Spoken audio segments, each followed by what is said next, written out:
Again, thank all of you for being here. My name is Councilwoman Gloria D. Gray. Thank you. Thank you so much. Thank you, all of you. First of all, it's an honor to serve as your councilwoman for District 1. It truly is an honor. So thank you for all of your support. Thank you. I want to welcome all of you here to the first town hall meeting for me as your councilwoman. Thank you so much. And it is so heartwarming to see so many people who came out. And so I'm just very appreciative that you are here.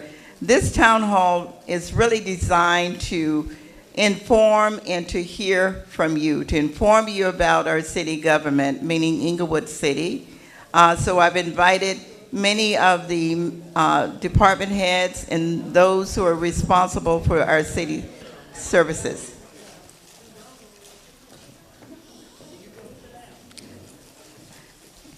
And I'm going to introduce my colleagues in just a minute. They're the ones making a little noise over there, but they're good. They're my team. We're all part of a team, so we work together. But again, this town hall is really designed to inform the community, District 1, of the different services that are provided to you as part of Englewood City, and also to hear from the residents. So you will have an opportunity to ask questions. I've invited a number of department heads from Englewood City, the city of Englewood, and you will hear from them. But right now, I'd like to make some introductions. Mayor Butts is on the list to be introduced. He's not here yet, but I believe he will be coming in, and so when he does, then I will acknowledge him. But from the LA City Council and the team for Englewood City government, elected officials are, we have from the 2nd District, Councilman Alex Padilla. So thank you, Alex, for being here. Thank you, Alex. And each of them have just welcomed me, and I appreciate everything that you have extended to me. And we also have Councilwoman Dion Falk. Come on. Dion, step out. Step out. Step out. Step up. Never step behind a man, so step up.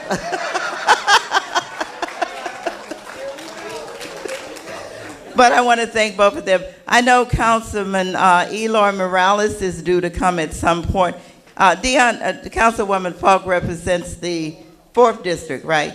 And Councilman Eloy Morales represents the 3rd District. 3rd, right? Yeah, thank you. So he will be on his way. So thank you so much for both of you being here. Did you want to make any comments? Are you good, or what would you like to do? I'll make a quick comment. Okay. Good evening, everyone. I thank you so much for that wonderful introduction. I just want to say welcome to all of you. This is her first official town hall, and I know that she's going to knock it out the park tonight. Let's give her a big round of applause. I am so looking forward to working with my new councilwoman on the council. We have so much to learn from each other. She has a very successful career. I know that she's going to be the best councilwoman that you guys could possibly ever have, right? So I'm looking forward to supporting her on the council, and you guys have a wonderful evening and a great meeting tonight. Alex. Coming up. All right. First off, I just want to say thank you.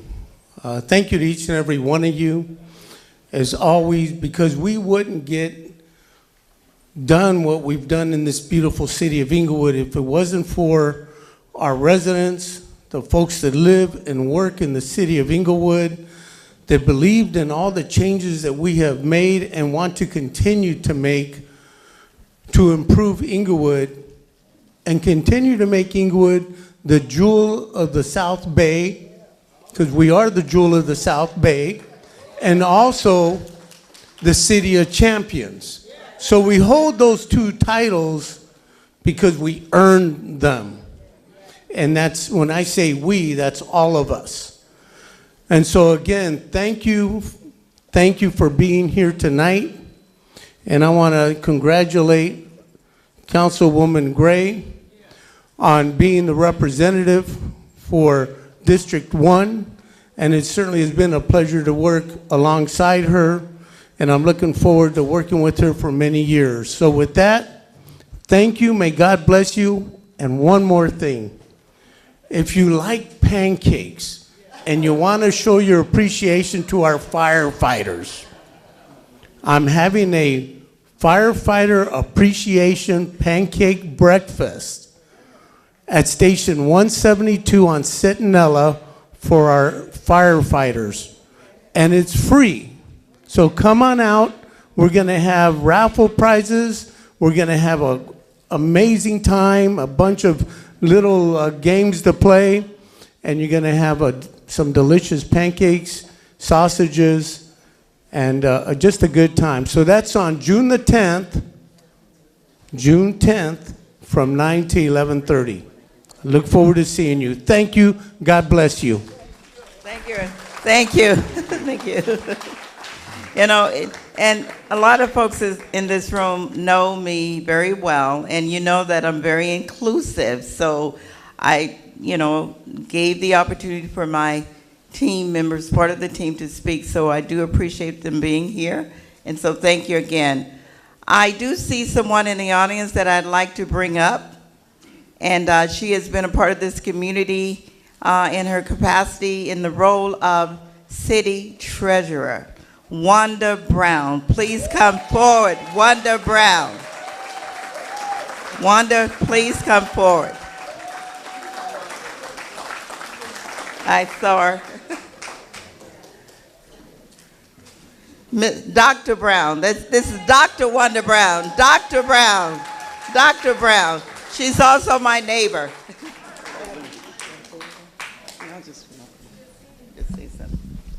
Certainly want to welcome everyone here for Gloria's first town hall meeting.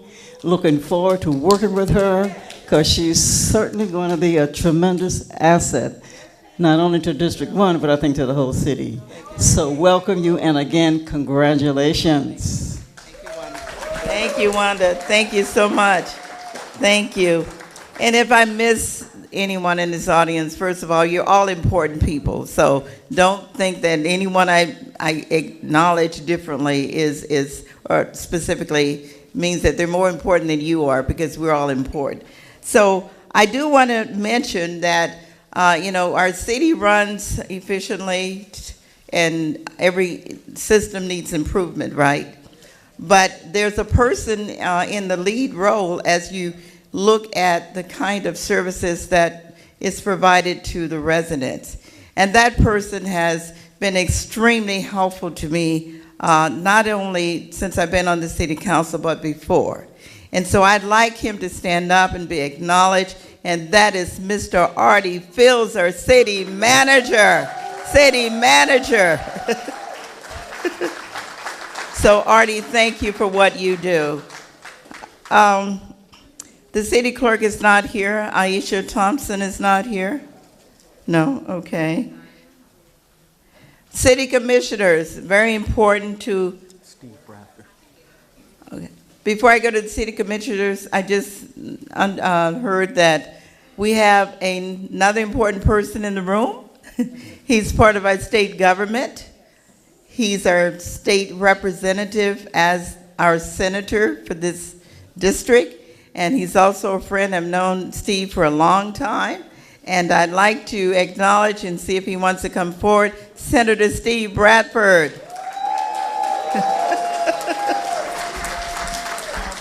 And he just got off a plane. I just called him about an hour ago, and he answered his phone. So thank you, Steve. Good evening. How's everyone? Let's give Gloria Gray, Councilwoman Gray, a round of applause for pulling this fantastic crowd together, and just really want to say, hey, how much we support our seniors. And I see my staff has probably passed around a legislative bill sheet And one of the issues that we're working on, and we just got it out to Senate just yesterday, was a bill on prescription drugs. We all know the challenges on buying our prescription drugs, especially for our seniors, and a high price. This bill will allow the rebate to go directly to you if it's passed. Currently, right now, the discounts on pharmaceutical drugs go back to the insurers or the provider. And you, as the customer, the consumer, never see that benefit. So we want to make sure that 90% of that discount goes back to seniors. So we're excited about that. But more importantly, just give Gloria a round of applause for her tremendous leadership, and thank you for inviting me to be here and say a few words. Thank you. You're more than welcome. Thank you. Thank you, Senator. I know you're very busy, so I do appreciate you coming. Let's see. We have in the room the other part of the team, the council team, and a great colleague on the council. He embraced me and has been very helpful to me since I've been councilwoman. So I'd like to introduce the councilman from the 3rd District, Councilman Eloy Morales. You have fun meetings. How's everybody doing? I'm sure everybody said hello already, but I'm here because Gloria said we had free food. Just kidding, Gloria. No, listen, the great thing about having colleagues is we can disagree, but we truly do support each other. And I'll tell you that, you know, we may not be at every meeting, but I thought it was real good that she invited us to the first meeting, just so everybody can see that we're supportive of each other. Like, I completely support that Gloria has the voice of the people in her district, and she needs to bring that to the table. She does a great job of bringing it to the table on your behalf. We agree, we disagree, doesn't matter. The truth of it is that it starts here with you. I can feel it in the room already. Gloria has a great crowd. I congratulate you, Gloria. This is awesome. Give yourselves a big round of applause. And then after that, you could give me another one because I'm gone. I'll see you later. Thank you, Lord. Thank you. Thank you so much for being here. We have another important part of the team. In fact, he's the mayor of this city, this great city of Inglewood, progressive city, and a very progressive mayor. And so I'd like to introduce Mayor James T. Butts, Jr.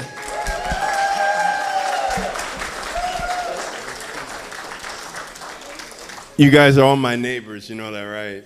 District 1 forever, all right? So, do two things. First, I want to welcome you here to this senior center. I don't know how many of you have been here, but this is the finest senior center in the state of California, okay? It's the largest senior center in the state of California. It's the only one with its own computer lab for the seniors in the state of California. And it's the only one with its own workout room for the seniors in the state of California. So let's hear it. Now, you notice when you sit in this multi-purpose room and you look out there, right? You could be in Redondo Beach, Manhattan Beach. You don't know where you are, right? Well, you're in Inglewood, California. So I'm going to show you a brief, maybe 4.5-minute video about where we've come, and I'm going to say a few more words, and I'm going to turn it back over to the newest council person in the city of Inglewood, Gloria Gray. Let's hear it for Gloria.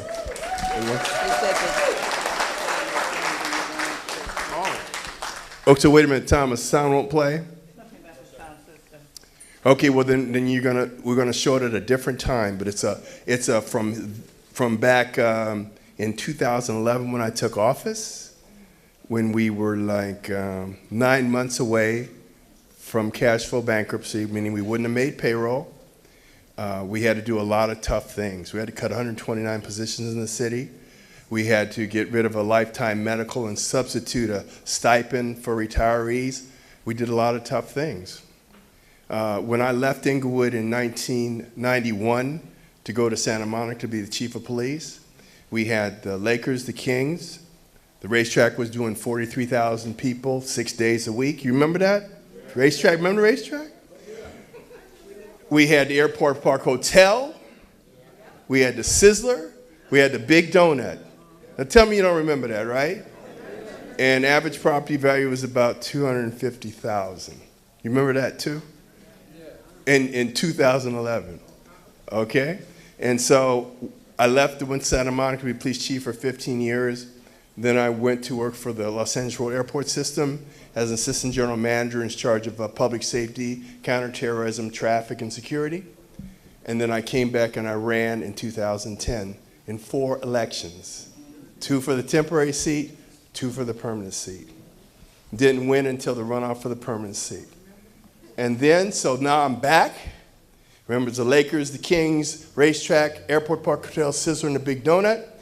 All that was left was the Sizzler and the Big Donut. $18 million structural deficit. Now we have over $100 million in cash in the bank in Inglewood. Our property values come average about $750,000, $800,000. When they sell properties in Westchester, View Park, Ladera Heights, Baldwin Hills, Lamert Park, you know what they put in the real estate flyers? They put Inglewood adjacent. You hear what I'm talking about? That's a selling point now. So give yourselves a big hand. So, you know, we've done a lot. I guess Sabrina's going to talk later on today. Are you one of the speakers? So you make sure you tell them about our low cost for low-income families tennis program. For $35 a month, your child can be tutored by former Olympic competitors right over here in Edward Vincent Park. We've done so much to our parks, so I'm going to leave that to Sabrina. We've come such a long ways. And before I leave, I want to acknowledge that Dr. Jim Morris is here, the county administrator for the school district. He's got a tough job. His job is as tough as mine was when I came back in 2011. And so people thought that we would never fix Inglewood. They thought we'd never reopen the forum.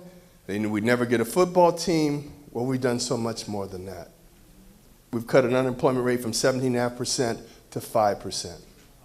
We have a hard-to-hire provision in all of our development agreements.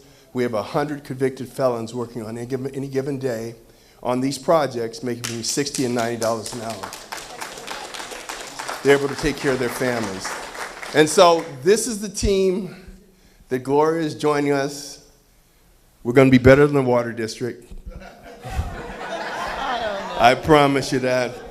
And so I want to give you guys the lady of the hour, Gloria Gray. Thank you so much. Thank you, Mr. Davis. Thank you so much. Thank you. Thank you, Ms. Hold on one second. I'm leaving, but I'm getting my 8th consecutive award from the LA Business Journal as one of the 500 most influential leaders in Los Angeles County. I'm going to the Jonathan Club right now. Otherwise, I'd stay all night. All right. Thank you very much, Mr. Mayor. Let's give him another round of applause. Thank you so much. Congratulations to you.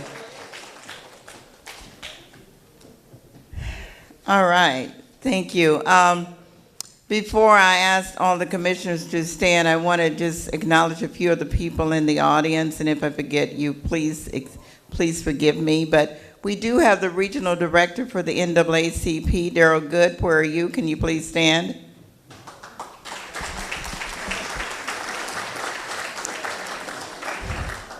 And I also want to acknowledge, I'm sure you've already received information. We have 2 tables set up from the Office of Emergency Services, so thank you guys for being here. Please get all the information. Very important to be prepared for emergencies, so thank you for being here. Also, we have a table set up for information about the Intuit Stadium and the ITC connector. So thank you, all of you, for being here. Thank you so much. So please get the information. And I want to acknowledge up front, before I forget, is that nothing like this happens without people putting it together, right? And so I want to acknowledge my assistant, deputy assistant. I believe that's your title. I'm still trying to figure things out in terms of titles. But Alicia, thank you for just the work you do. And also, I want to acknowledge Gwen Goodman. Where's Gwen? Gwen. And many of you in this room know that I have a terrific support system. I'm so grateful. I have a lot of people who support me and just volunteers to help do the right thing. And so I want to acknowledge a few of them in the room tonight. And that is Joyce Garner, sitting at the table there, Audrey Robinson, Katie Fuller, Tricia someplace, Joyce Nelson and her husband, and all the seniors from Osage Village. Thank you guys all for being here. They are wonderful, so thank you. And I'm sure I've forgotten someone, but the mayor mentioned Dr. Morris, but he's on the program, so we're going to wait and let him speak. All right. And there are others who are. And Gerard McCallum, please stand up. This guy has been Gerard has been in the community for many, many years, doing good things to Wilson and Maney, so we appreciate that. And please, if I forgot someone in the room that is here representing the organization, just stand up, please. Anybody representing organization? Okay. Now the chamber, stand up. Tracy is the new president, right? What? Chairwoman of the board. Halima's not here? Okay, all right. And let's give Tracy a round of applause. She just became the new chairperson. And I know there are some businesses in this here, owners in this room, but there's one who's been here for a long time supporting this community, and that's Billy Campbell. Where's Billy Campbell? Allstate. Billy Campbell, Allstate. All right. So city commissioners are very important to what happens in this city and what comes before the council. So they play an important role. So all the city commissioners, please stand up. There's Larry Spring, Patricia Patrick, Charles Braggs. Name? Castillo. Thank you so much. So, and let's see, Alicia already introduced her. Everyone has your number, so you don't need to repeat it right now. And Gwen, did you want to talk about briefly the hours that you're there because the ICOP Center has reopened. Omari Morales, thank you, Mari, for being here. I just saw you. Great. So, want to briefly just talk about the hours because it has reopened. In the interest of time, I say thank you all for being here. The Beat Center at Manchester and 7th Avenue is reopened, and we are there from 11 to 4, Monday through Thursday. So plan your next block club meeting or neighborhood watch meeting. We're there for you. Thank you, Gwen. Thank you so much. One other comment about the ICOP Center. I plan on being there once a month rather than at City Hall. It's kind of like an open door meeting, and I haven't set the times yet, but it will probably stagger between maybe 12 to 2 and 4 to 6 to give folks an opportunity to come by and see me and talk about whatever issues they like to engage with me on. But that's my plan. I want to come to the community because I do believe I do need to hear your voice because I really want to represent your voice on that council. So that's my intention to do that.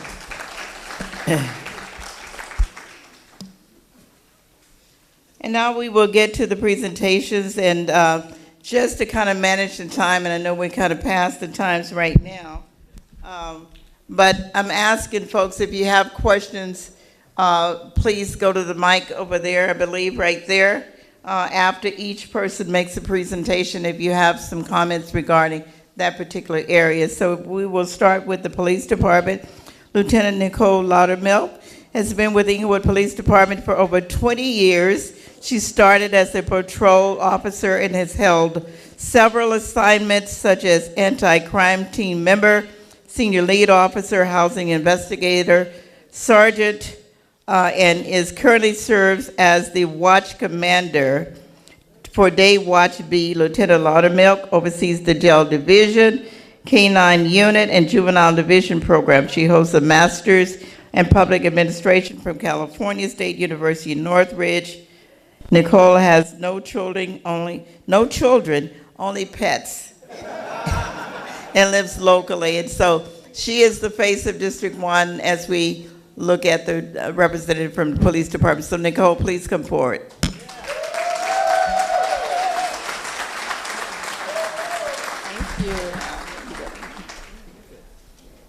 Thank you for having me. It is great to see so many people here. This is a testament to how you guys care about your community. We can't do the police without you guys helping us. So I appreciate each and every one of you guys, because you're saying we care about B3, which is District 1. We call it a B, but you guys call it a district. But you guys being here, taking the time to come and sit down and listen to what everybody has to say, you're telling me and all these other representatives that you care about the city of Inglewood. I've known Gloria for quite some time. 10, 15 years ago, I was one of the representatives for the Inglewood Police Activities League, and we didn't have any money. And I would come to Gloria and say, hey, could you give us a couple of, $100 here and there? And she'd write a check from the water company with no problem. So she's always supported the kids in the city of Inglewood. So I want to tell her thank you and congratulations on your new appointment. Thank you. I'm not going to talk long. I'm going to introduce myself. I've already got an introduction. I brought here with you some officers who actually, and I'm going to have them just come, they're going to just say their names and what times they work, but these are the actual officers that work your area. They don't work any other area in the city but your area. They work B3 District 1. So come on up. Just give your name and your schedule. Hi, Fernando Vasquez, and my hours are from 10 a.m. to 9:30 p.m. Wednesday through Friday, every other Tuesday. Felicia Battiati, my hours are Thursday through Saturday, every other Sunday from 3 p.m. to 2:30 in the morning. Regino Castro, my hours are 3 p.m. to 2:30 a.m. and that's Thursday through Saturday, every other Sunday. Good evening, I'm Matthew Rodriguez. I am Wednesday through Friday from 10 a.m. to 9:30 p.m. and that's every other Tuesday as well. Gary Siddle, sorry about that. I work day watch Monday through Wednesday, every other Thursday, 6 a.m. to about 5 p.m. So I'm always at the Beat Center, hanging out with Gwen. We have a good time there, so come visit us. If you see a patrol car, it's going to be mine. Okay?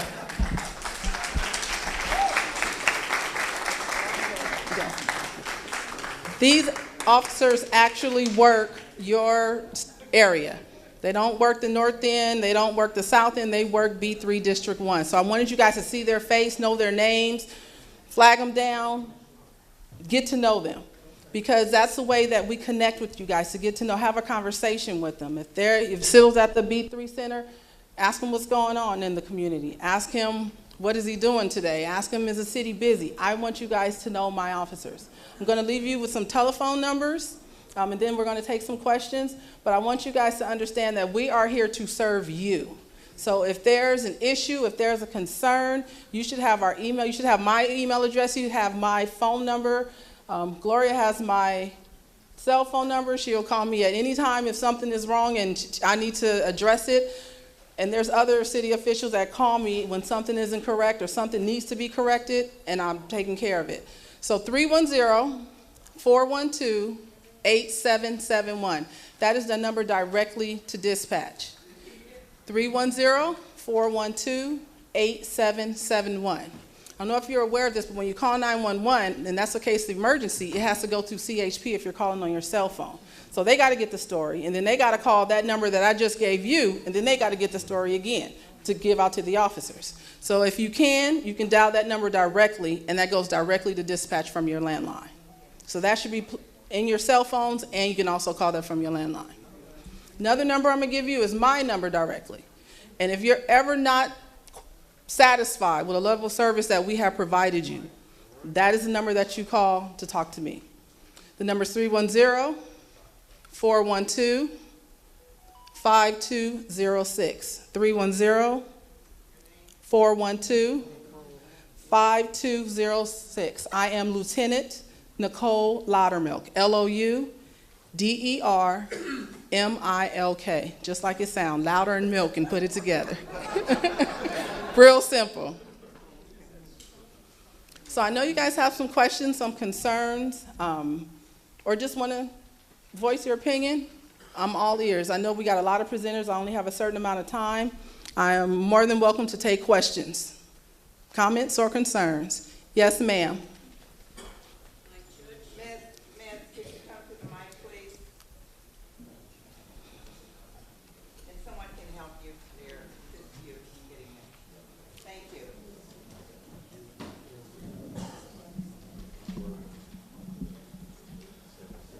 Our church, Inglewood First United Methodist, we have people who have been asking to go, but now I have faces to, I'm in the council, that they have a tent outside, no matter what we ask to leave, doesn't leave. How can you guide me and the committee for the church to do that? It's 304 East Spruce Avenue, by the Inglewood Social Security, that building in the corner.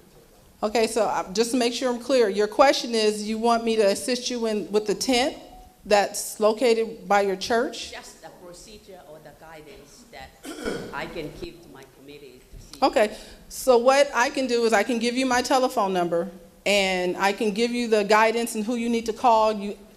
Her name is Cinder Eller. She's our community liaison, but I'll give you her information before I leave. Or I can give it to you guys now. Her name is Cinder Eller. Her number is 310-412-5530. And she helps with the homeless population within the city of Inglewood. She helps with community events.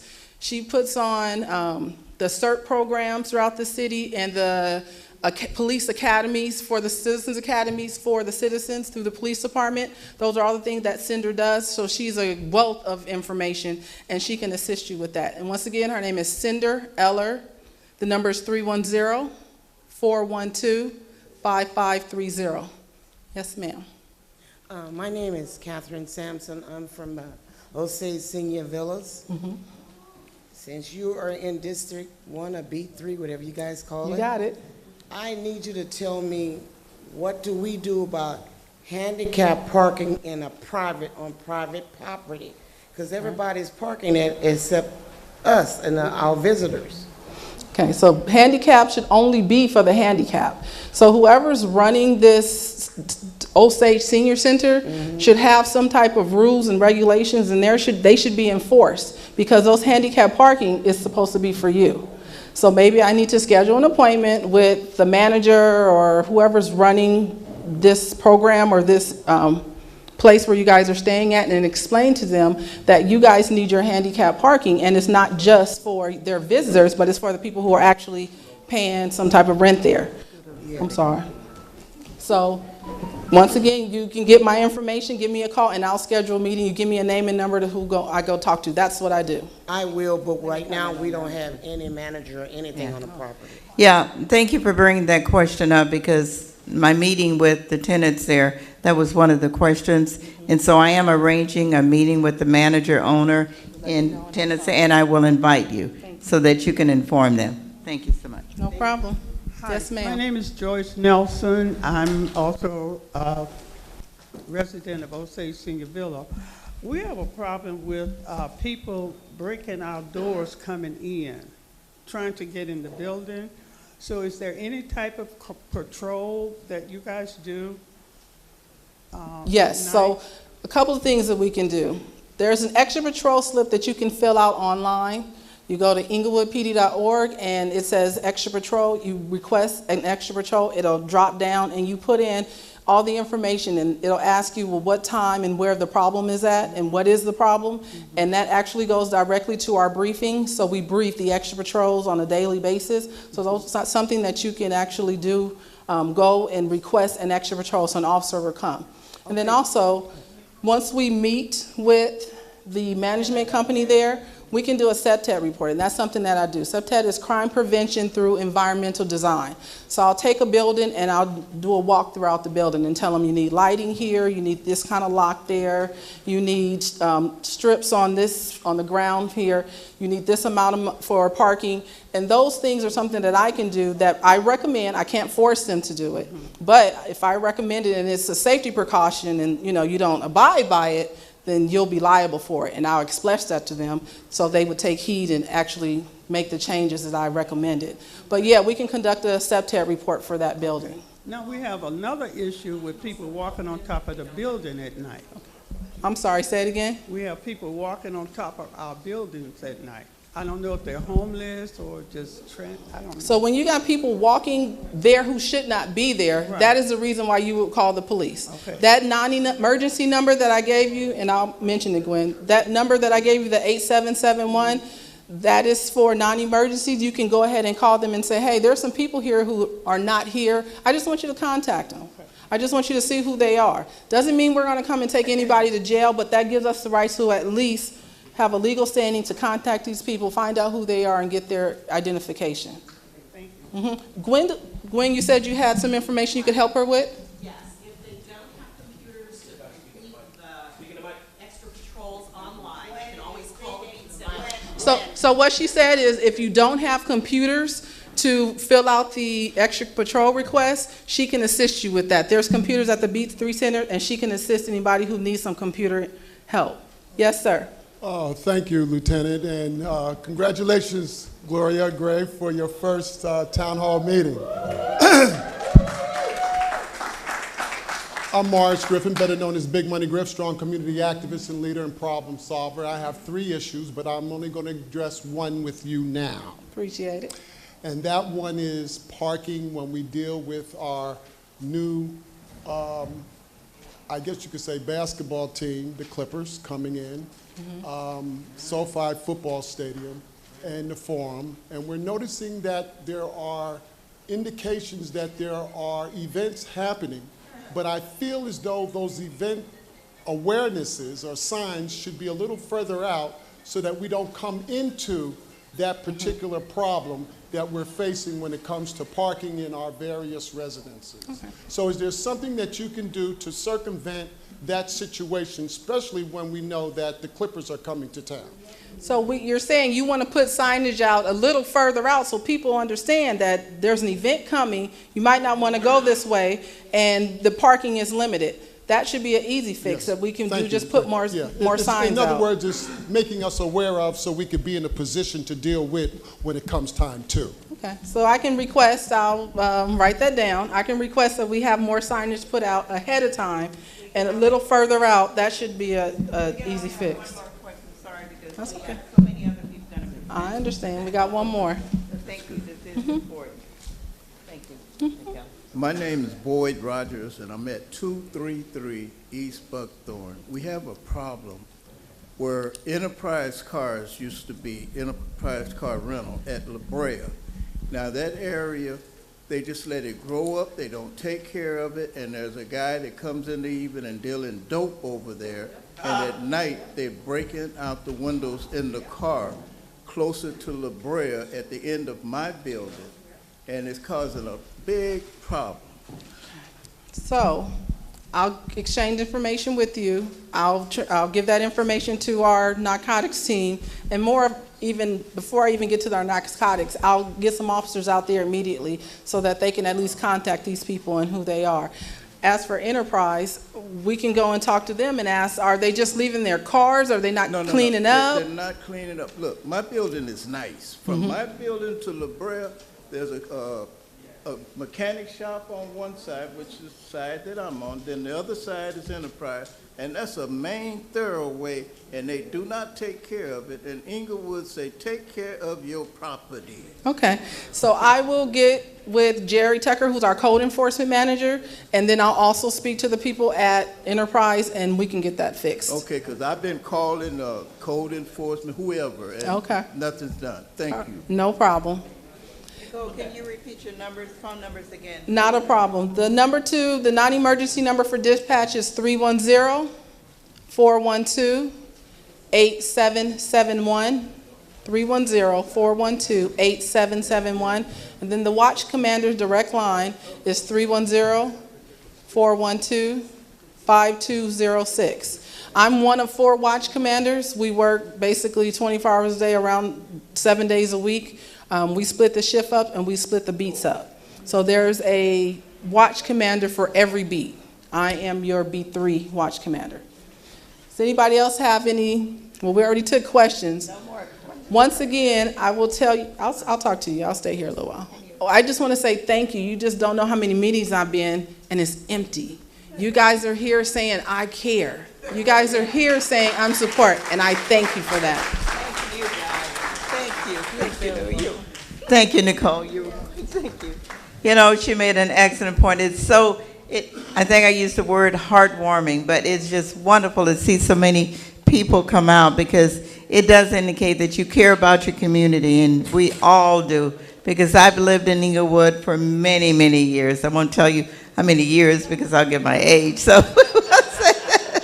But I raised my 2 daughters here, my grandkids. I mean, I love Inglewood, as I'm sure all of you do, and we are concerned about the quality of life, right? That's what it's all about, the quality of life. And so, thank you for all the questions, and this is just the first town hall meeting. I plan on doing this in another 2 or 3 months. So if your question's not answered now, or you have the information, you know how to call my office. But we will do this again. So just remember, this is not the only one. So with that, I'm going to introduce the next person. And if you can, and thank you, Big Money, because I know that you can kind of expand on your questions, so you were great. So kind of keep your questions concise and focused and to the point so we get the information. All right, so the next person is the Deputy Director of Housing Protection, known this young lady for many years, very capable, and her name is Yakima Decatur, right? All right, Yakima. She's going to speak for about couple of minutes, 3 minutes, she said, and then we'll have questions. So line up if you have questions, so we be prepared and we can move quickly. Thank you. Good evening, everyone. While Nicole was happy to see a whole bunch of faces, I have the jitters because I hate speaking. So I'm going to try to get through this. The councilwoman gave me a quick out. I get like real nervous with public speaking. I'm working on it. But I had a whole presentation, stayed here late, and I was like, oh my God. And she was like, no, 5 minutes. So I'm gonna give you a brief overview of housing protection, and then if you have questions, I'm better with Q&A anyway. So in 2019, March of 2019, the mayor and council members adopted a moratorium limiting rent increases. And then in October 2019, the state of California adopted Assembly Bill 1482, which placed the whole state of California under rent control. They gave, AB 1482 is known as the Tenant Protections Act, and it basically limits the amount owners can raise rents, how often they can raise rents, which is once every 12 months, and if a tenant has completed 12 months of tenancy, you need a justifiable reason to terminate their tenancy or to evict them. The bill 1482 also gave municipalities, cities, counties the right to adopt their own laws, and that way we can enforce the laws that happen in the city. So the city council in November 2019 adopted the Housing Protection Ordinance. May of 2020, they created and developed the department, and then I was later promoted as the deputy director to govern and enforce the city's housing protection laws. So, with that said, there are 2 units, single-family homes, as long as they're owned by a single person, a natural person or family trust, they are not under rent control. However, you have to give your tenant a notice that they're not under rent control.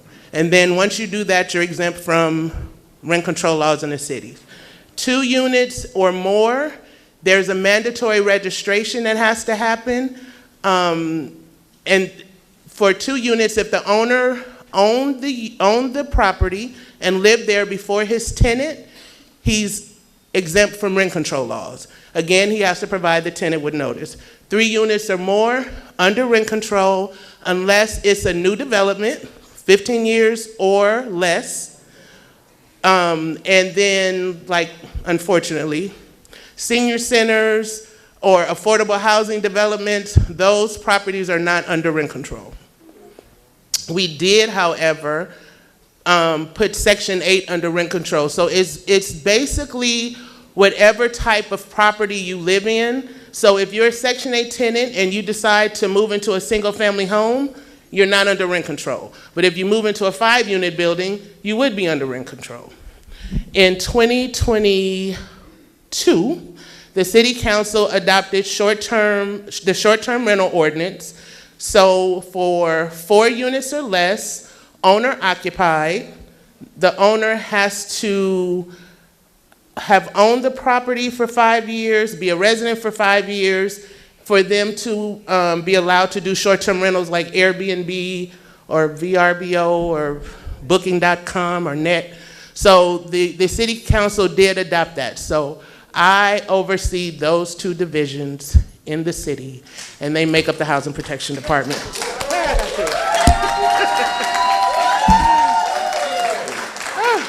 Thank you very much. Uh-oh, I'm ready. Let's go. Okay, T. You know, I visited your office. We're talking about fair market value. I live in a bachelor apartment. I was charged 10%, and everybody in my complex has 1 bedroom but me and 1 other. Right. I'm trying to rationalize how there is fair market value when I do not have 1 bedroom. I have no bedroom, but I'm told by you and others that this is fair market value. Can you explain to us how that is fair market value? Absolutely. And let me just say this in closing, that I made the attempt to email the housing, HUD.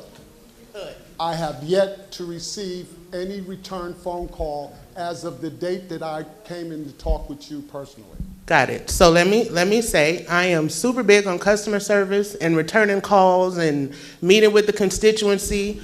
I have no control over federal government. I can only oversee my office. With that said, as I was explaining to Big Money Griff, because we go back a ways, as I was explaining to him, the Department of Housing and Urban Development, they have, every year they publish fair market rents for the area. It includes singles, 1 bedrooms, 2 bedrooms, 3 bedrooms, 4 bedrooms, etc. And they attach a certain rent amount based on the area we live in for those types of units. What our council allows for is if rents are less than 80% of fair market as established by HUD, owners can request a slightly larger rent increase. So as of last May 2022, after COVID, inflation rose. Like, I think people complained about the price of eggs. Inflation rose for everything. And the CPI, which is the inflation that we use for our rent increases, was 7.9.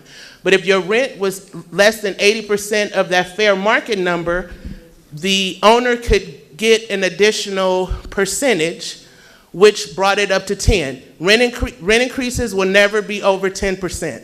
So it is. I hear you. And I agree. I'm a renter, so I understand. But as I was explaining, it's not my office, and you understood, it's not my office that sets fair markets. It's the federal government. Have no control over that. But I will give you the email, the website where you can see every year what their fair markets are. And it's published every year, October. So it'll go up again. I've never known it to decrease, but it'll go up again October 2023. Okay, low. So I love those. Gentrification and laws of the city. I don't sit on the dais. I'm not elected. I'm an Inglewood resident. That is not my forte. I'm no authority over it. I'm here to provide a service to the city. As the people you elected said this is what it is, that's why I'm here. That's it. That's all. And I care.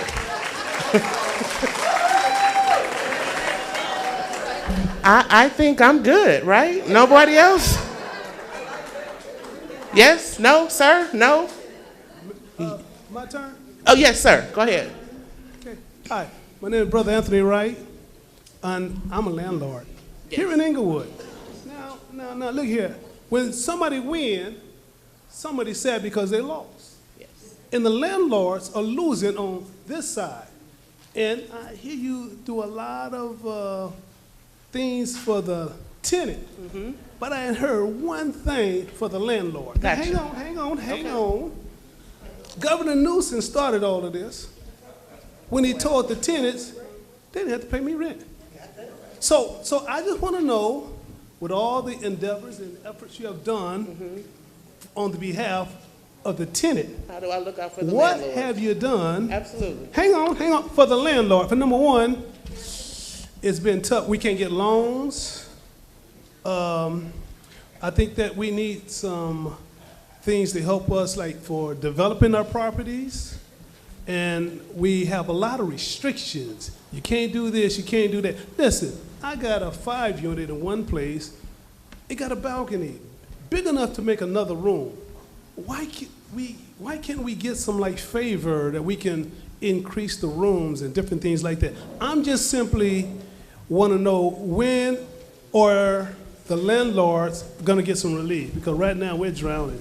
I appreciate your question, and my intent, my team's intent, I don't like to do the boss thing. So me and my team, our intent was to be as fair and as serviceable to landlords as well as tenants. For instance, I know that landlords, with the laws that were going on during COVID, tenants, I'm not gonna say all, because I paid my rent. So some tenants were not paying rent. All I had to do was sign a piece of paper and just say I've been affected by COVID and I don't have to pay rent. When the tenants would call us, we would encourage them to pay something. And there's a rule that says if you don't register your property, you can't evict, you can't collect rent, you can't do this, that, and the third.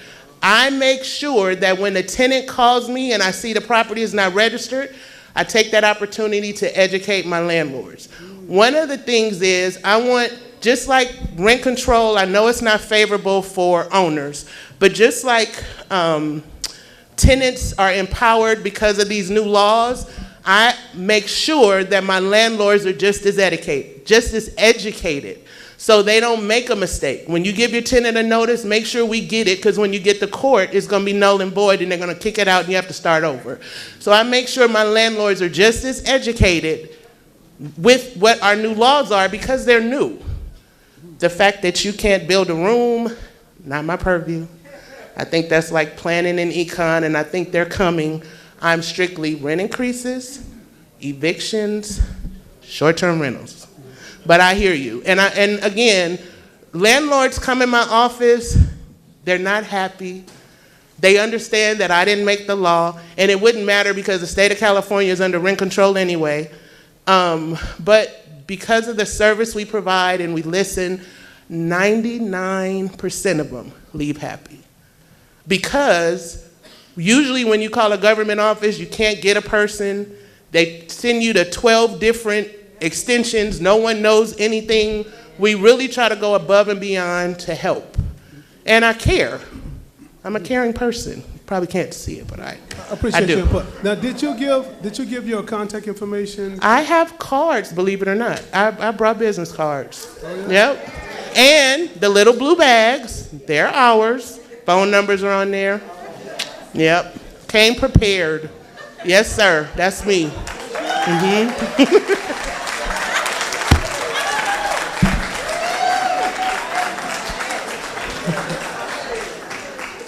Good evening. My name is Francis Taylor, and Yeah. I manage about 350 apartments in Inglewood, including District 1. Yes, sir. My lawyer told me that for 3-day notices for people that haven't paid rent for years, I can only go back from April, May, and June of 2023 to give them a 3-day notice to collect that rent. Would you explain what the eviction process is? Absolutely. And how far back I can go to collect back rent? Absolutely. So as of April 1st, if you have a tenant that has not paid rent, you give them the regular 3-day notice. For rent that was owed before April 1st, you give them a 30-day notice. I believe what the courts are wanting is for landlord and tenant to probably come up with some type of payment plan before it gets to court, but I can't speak to that. But if it's rent that's owed before April 1st, 30-day notice. 30-day notice to pay. Thank you. You're welcome. All right, I did it. Thank you so much. Thank you. Thank you so much. All right. You know, this is not only an informative meeting, this is a fun meeting, town hall. That's what, you did a great job, Yakima. Great job. Great job. All right. Next, we have Public Works. This person, I've known for a very long time. It seems like I've known so many people for a while in Inglewood, but Louis is a friend. He's a great civil servant for the city of Inglewood. He's the Assistant City Manager for Public Works Director. Did I give you the right title or did I give you a different title? Okay. But anyway, Louis Atwell, he will tell you all about himself. Thank you, Louis. Thank you, Councilwoman. Yes, I've known you for going on about 13 years. We met because I actually ran for the West Basin at one time. I wanted to make a difference. I tell people, if you want to make a difference in government, run. Hopefully the other council people aren't here and they're listening to me. But that's how you do it. And, sorry. And I'd like to say something else. Yakima, you did a great job wherever you went. I got to take lessons from you, actually, so thank you. Anyway, I work for the Public Works Department. I'm also the Assistant City Manager, so I have 2 roles.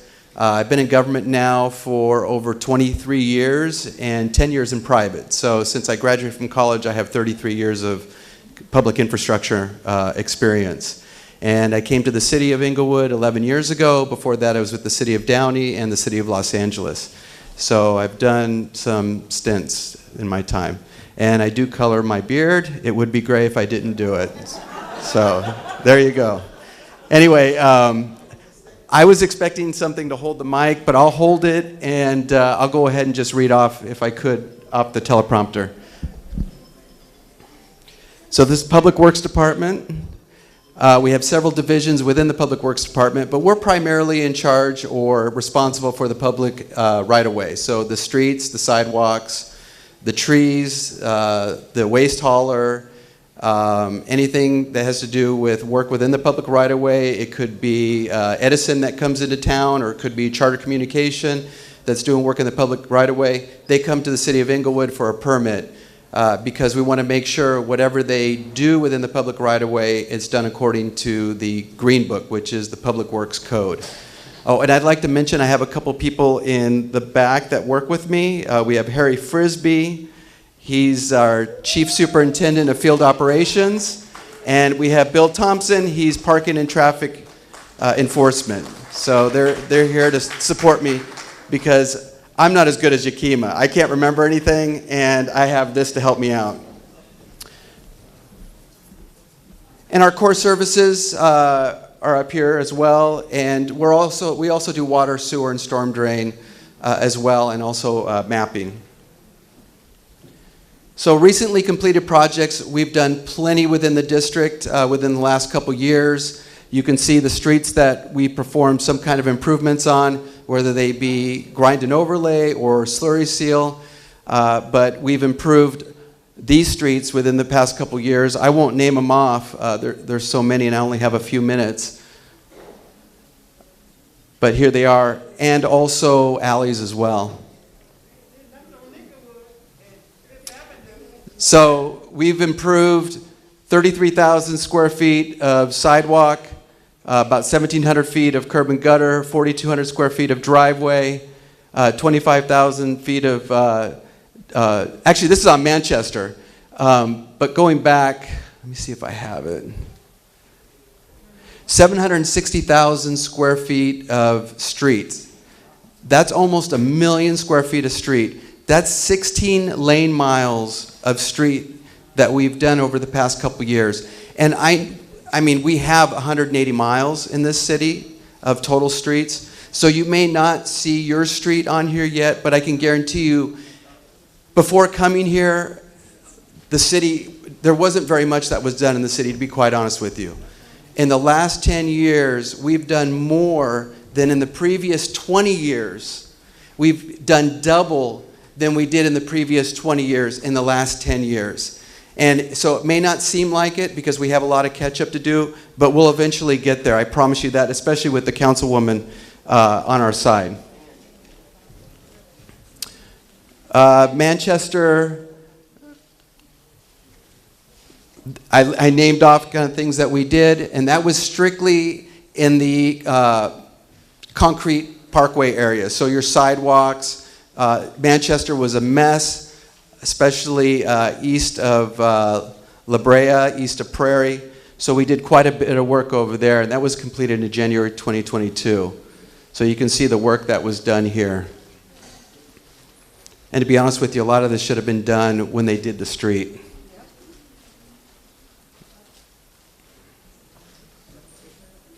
So, and what's really cool is we redid the medians. Those old medians were horrible. So we added in the decomposed granite and some landscaping touch, not the boring, you can see it right there. And then Morningside Library, not a huge project, but it does make a huge difference. Some pictures, we did the parking lot. And then, of course, we really care about what we're going to be doing, right? Because what we've already done is there. We want to talk about what we're going to be doing and what we're currently doing. And we're actually out there right now doing quite a bit. And you're going to see it because so far we've just done the concrete improvements, but we're going to be doing the paving improvements. And so this is where that's currently under construction. And these are the streets that are currently under construction or will be in construction within the next couple weeks or so. And so you may have seen some concrete work going on, but these are the roadway resurfacing that is going on in these areas. And you will see more in the following year as well. So this is an annual program.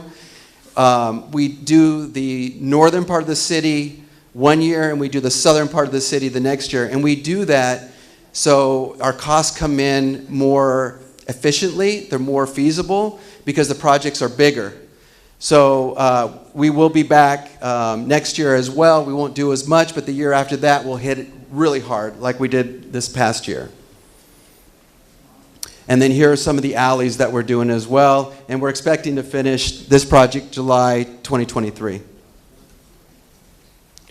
And then this is what it kind of looks like. So this is a grind and overlay. This is where we take off the top 2 inches of asphalt. That's usually where you see the alligator cracking, the crack in the asphalt. When it rains, those are usually where your potholes are. We strip that top layer off. This is what you get. I know we've all driven that before, but then when we're done, we put the new asphalt on. A lot of times people go, when are you going to finish it? Or are you going to leave it like this? We do. And then Crenshaw Boulevard, that is our latest, biggest project. As everybody knows in here, we've done Manchester a while back, but we did Century Boulevard a few years ago. It turned out beautiful. It was a $40 million project. I'm glad we did it before the big inflation hit. We also did Imperial, we did Prairie, and Crenshaw is really our last project. I'm sorry? Hurry up, is that what you said? Oh, that's not good. Okay, so anyway, there's Crenshaw. Okay, let's have a raise of hands. Am I taking too long? Okay. Oh, hurry up and do Crenshaw. Ah, I got you. Okay, I thought it was just me. Okay, thank you. Yeah, so Crenshaw, we've got federal money for this project, so we have to go through a federal process, which actually takes a little bit longer. You'll hear more about federal process when Lisa Trifoletti talks about the ITC. But federal processes take a little bit longer only because It's federal. So you're dealing with the federal government, which is huge. And that's it. So thank you very much. Now, if there's any questions, I see somebody with questions. Also, there's questions. You can meet with my staff in the back as well with the yellow vest, so you can't miss them. But I'll take the first question if that's okay. Awesome. I'll be brief. My name is Vanyetta Nickerson Campbell. I live on 10th Ave. I've been trying to. Is that better? Yes. Oh boy, maybe it needs to go higher. Okay. Vanyetta Nickerson Campbell on 10th Ave. I've been trying to reach out to your office to fix an opening between the city side and the curb side. About 6 of your people or your members of your team came out. They figured it was a tree, so they fixed the tree. They were supposed to come out and put dirt in this hole that's about this long, almost 2 feet deep. But no one's done anything about it. I've even left messages for you. And I've not received a phone call. I've got an intake number, and something needs to be done before someone trips and falls, myself or my husband. That's going to be problematic for the city if that happens. So can we get that taken care of? Absolutely. Can you give me your address, or do you want to give your address to, instead of broadcasting, it's up to you. You got it. I'll okay. talk to him. I Thank you. appreciate it. Thank you. We'll take care of it. Next. Hello, I am Jay Allen. I have a business here in Inglewood, Hi, the ice cream parlor. Thank you, guys. I have a small problem. I'm sure that the city have taken care of it. I haven't really addressed anyone, so it's not like something I've been going back and forth calling people about. But I figured this was a good opportunity because I read there and it said something about street cleaning or what have you, or something similar to that. What happens is that now that we have the new Now Bar, which I love a lot, it's very busy, and people park a lot on Manchester now. The city never cleans Manchester over there. I mean, they probably once every 4 months we'll see a guy out there with blowers. So which means every morning when we wake up, we have to get BC powder, Hennessy bottles, and everything. It's like every day. Well, the Now Bar isn't every day, but it's very popular now. And again, I love the Now Bar. I'm glad that they're there. They bring a lot to the city, and I love the owners. The fact of the matter is that we just need to get, late night people drink, and they do a lot of things. And, I don't know if it's necessarily our problem in terms of business owners to have to clean up behind that, but I do know for a fact that the city does a really good job at cleaning Market Street, like every morning. I see it. We've been there now about 8 years, so I kind of know and see a lot in terms of the cleaning.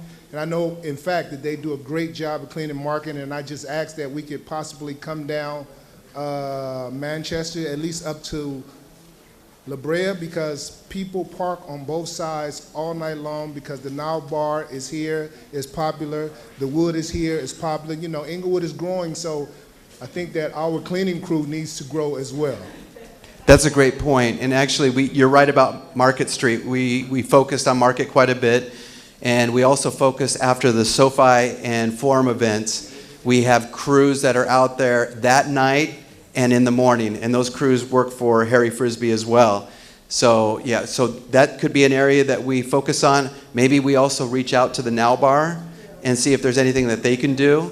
I don't know if you say it could be. I think it should be, because this is your city, correct? No, I agree. I agree. No, it was the wrong choice of words. Oh, okay. I apologize. Okay. Thank you. Yeah, you're welcome. Give the information to Harry if you could, as far as the address. Oh, okay. Hi. My name is Linda Morgan, Sam, and I am the church administrator for one of the longest, we've been there probably the longest, 70 years, right on 88th and Crenshaw. I am the church administrator. Pastor Penn is sitting over there. My question is directly related to this big pole that you guys put on Crenshaw, which I guess what is coming next is one of those big electronic signs. We would like to know, or be invited to know, how do we stay in contact to know when this is going to happen and how it's going to affect our tower bill that's been there for 70 years. Okay, so what we can do definitely is take a look at that and see what the impact is and work with you on that. And if we need to relocate it, we'll relocate it, okay? You, again, talk to Harry Frisbee in the back, give a little bit more information, and we'll make sure we talk to you about it, okay? All right, appreciate that. Thank Sure. you. My name is Larry Springs, and I live Hi, Larry. I know Larry. I live on Fifth Avenue, and the previous administration for the first district had indicated to us that we need to have a petition signed by the residents, at least 70% of the residents on our block, to have a speed bumps installed on our street. Now, the reason for that is that, as you well know, Century was completed, and Fifth Avenue is the only street that you can go north on if you're going eastbound on Century. So now Fifth Avenue has become a 500 speedway for residents. The residents on Fifth Avenue are really sick and tired of the speeding that comes on Fifth Avenue. So what we did is we did sign a petition. Fifth Avenue from Century to Hardy was repaved, but from Hardy to Manchester, it was not. I see that you have 8th Avenue, and 8th Avenue is not even a through street. I'm not understanding how 5th Avenue was overlooked. At one point, 5th Avenue had a RTD going down the street. So now we are overlooked. We are the main street from Century to Manchester. And actually it goes beyond Manchester all the way to Florence. So we on 5th Avenue would like something done. I'm not saying 8th Avenue is not worthy of it. I'm just saying. Anybody from 8th Avenue in here? But we're overlooked. And Larry, I hear you. So what I'll do is I'll personally take a look at that, okay? I'm sorry that we overlooked it. There's so many streets, and we do miss streets, but I'll take a look at that, okay? I have the petition right here. Okay, thank you. My name is Charles Guide, and I'm involved with the 78th Place Block Club. I have a similar complaint that this gentleman has. The speed bumps that are required are not done. We don't have a speed bump. All of my people are asking me, why can't we get a speed bump? I'm between 8th and 7th. On 8th Avenue, people run stop signs, and stop signs. On my street, they zoom up and down 78th Place all the way to Van Ness. Speeding, speeding, speeding. Now, the petitions for the speed bumps, it takes a long time, but why does it have to have a person who's going to get injured sue the city for lack of a time frame to put the speed bumps in place? That's a great question. So we do follow a process that was instituted by the council because the council is the one that sets it, and so we go through their process. And that's the only reason why it takes a while or why speed bumps are not put in, to be quite honest with you.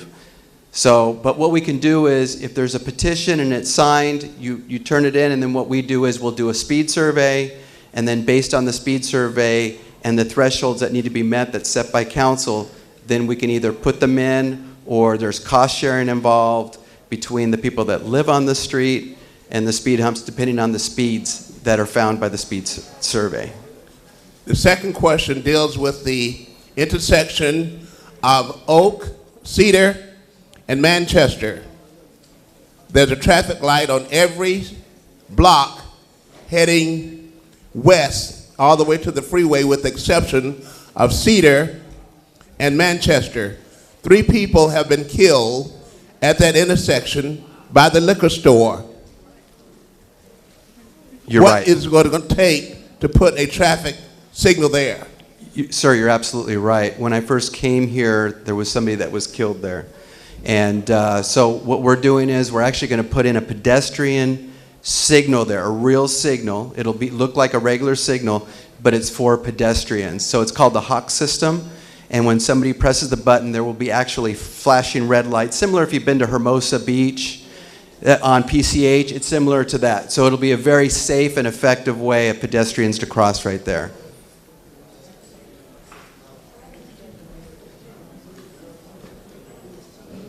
My name is Donald Charles, and I live on 83rd and 8th Avenue.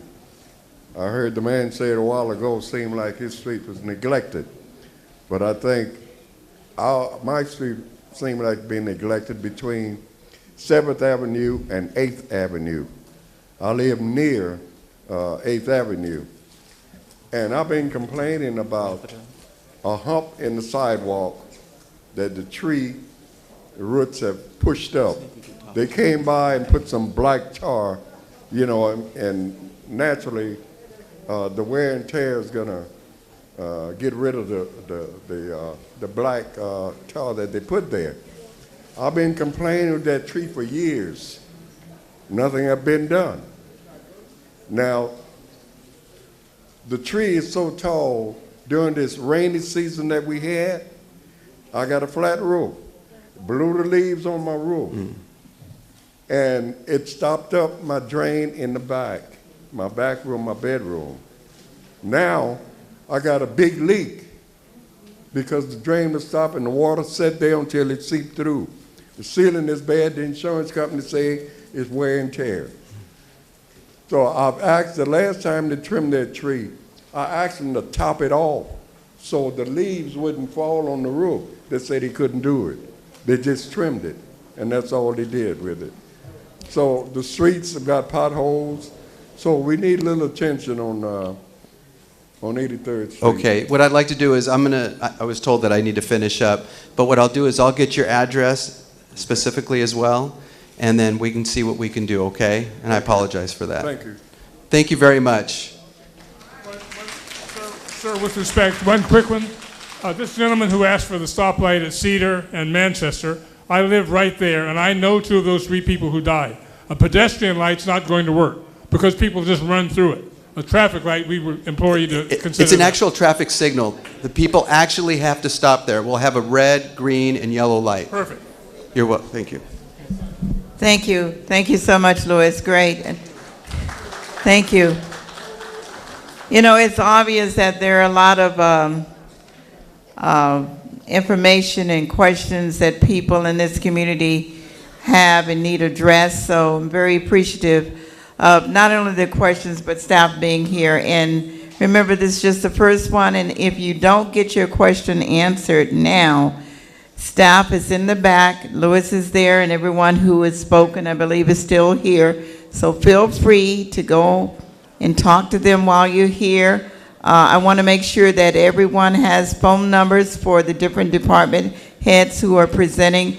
Louis, did you give your phone number? Where are you? Mr. Atwood? Yeah, if they can hear you.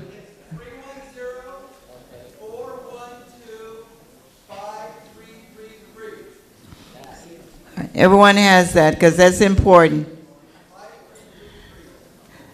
5333. 310-412-5333. All right. All right, and if you didn't, I think everyone else gave you their information because it's important that your issues are addressed. It's not only is it important to you, but it's important to me. So remember that, right? And you know my office number, you know my staff person, and you know me. So that's important. Next we have, well, before I go there, I know Bill Thompson, who is Louis's staff person, and Laws are in the back. So make sure you guys go to them if you have questions, still more questions. But right now, I'm going to ask the Inglewood Transit Connector consultant. Her name is Lisa Trivoletti from Trivoletti Consulting Company. You've probably seen her throughout the community making presentations. I know she's committed to making sure this project works. And so I'm happy to have her here to talk about it. I know it's a lot of information to learn about it, and she's given a lot of information in the past, but she's going to briefly talk about it now and answer your questions.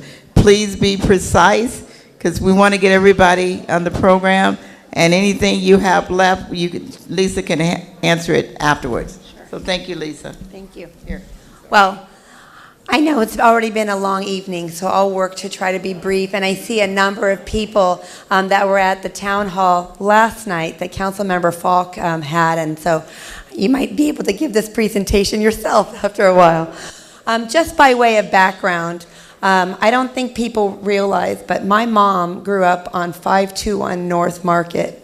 She graduated Inglewood High 1967, and her first job was at the Sears, working every department. So, and my father, who's a yes. Can I have your attention, please, in the back, quite a little bit? You can step out if you need to ask questions. Thank you. Sure. And I think I grew up going to Hollywood Park Racetrack every weekend. I did. When I worked for the city of Los Angeles, which was for 11 years, 7 out of the 11 years, I was at the Los Angeles World Airports. In that position there, I was in charge of the environmental programming group, and I helped LAX come up with a plan where they finally have a train being built, which is amazing to see, from the terminals to the Metro Crenshaw line. In that role, I also got to work with Inglewood, and I see Betty Griffith here because in 2015, they made me in charge of the sound insulation program, and we worked with the city of Inglewood. We gave $100 million to the city to get 2,700 homes insulated in 1 year, and we reinstituted the sound insulation program to Inglewood schools. When we did the People Mover project at LAX, we also did a partnership, and I got to know Louis Atwell, where we gave another $25 million to the city of Inglewood to work on a program called iRide. About 40,000 people who work at LAX, 35% of them live in Inglewood, Hawthorne, and Lenox. And so it was taking them a long time to get to their work. And so we started a micro-transit program where people could get out of their cars and work there. So I just want you to know, when I come at this, I have a love for the city. It's an honor of my life to be able to work on your behalf, and that's how I think about it. So let's talk a little bit about what this project is. I know some of you know a lot, some of you may not know enough. So right now, the Inglewood is very transit rich with the Crenshaw line. For the first time, you have multiple transit stations here. And when I first got in 2016 working here, there wasn't even a network of buses coming on the nights and the weekends. And we sat down with Santa Monica Big Blue, with Torrance Transit, with Gardena Transit, with Metro, to figure out how we could bring more transit here. In 2017, Mayor Butts worked with other members of the Metro Board and asked the question, why can't that yellow line, the Crenshaw line, come directly into the city center? Why can't we just extend the Crenshaw line directly to the Hollywood Park area? Metro took that seriously. They did a very important study, and they said, you know what? There's a lot of people that would ride that. They see that. But they also said they could not extend the Crenshaw line directly here because it would cause significant impacts on the rest of their line, because that system could not handle what happens during events, before and after an event, and this is an event-based area, that said they couldn't handle it. So they told the city of Inglewood in this report that's all public, do what LAWA, do what LAX is doing. And you could see that little gray line over here, that gray line that's connecting to the yellow line. They said, do that, because that system would work. So they handed the report back to the city, and I am confident that when they did that, they figured that was the end of it. Little did they know that when the city determines to do something, they do it. And so here we are. We now have a project that is designed to serve the community. yes, it does have a benefit to, a visitor to an event. Clearly, we're trying to get visitors and fans to use transit to those events. But the whole intent was to relieve traffic congestion during events and help the city grow. Because you have a world-class city, it deserves world-class transportation infrastructure. And that's exactly what the state is looking to fund. That's exactly what the federal government is looking to fund. And even your South Bay region and Metro is looking to look for projects that are winners, that serve communities that have been underserved by transit. Now, we're trying to do this to get it done by the Olympics. But this is not just for the Olympics. It's just that you happen to be on the world stage with opening and closing ceremonies. You're going to have people from all over the world that have very transit developed programs, and they're going to come. They're going to take that people mover out of LAX. They're going to connect to the Crenshaw line, and if they don't even have to get into a car. They could actually get onto the transits, the people mover that we're planning for. So that's the goal, is to be able to also, with the SoFi Stadium and with the Clippers Arena, you've had 35% local hire. The jobs created here, once that Clippers Arena opens, and it's the Intuit Dome, opens in 2024, that's when construction is slated to start on this project. So we have a whole workforce here able to keep working in this community. And so that's the why. I think on event days and with more and more events coming, and it's such a popular place to be, that really we're trying to relieve traffic and make it so that people can get in and around the community on an event and not be having to have, a long extended wait time getting on and off the stadium. And the whole goal is to reduce greenhouse gas emissions, improve air quality. You're in a community in the shadow of LAX, under the flight path, and so we're always looking at air quality improvements and improving quality of life, as your council member said.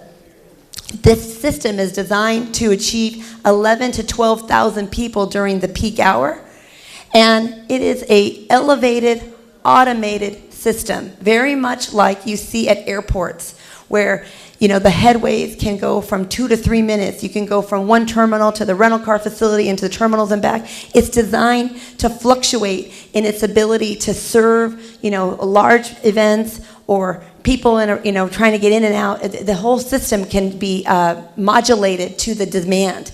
And it's elevated because to be at grade, to be on the ground, you're taking out precious lanes of traffic. To make the turns on the ground, you end up being in a trench because you can't make the turns and you have greater property impacts. And obviously, we would have loved to be underground, but that's cost prohibitive.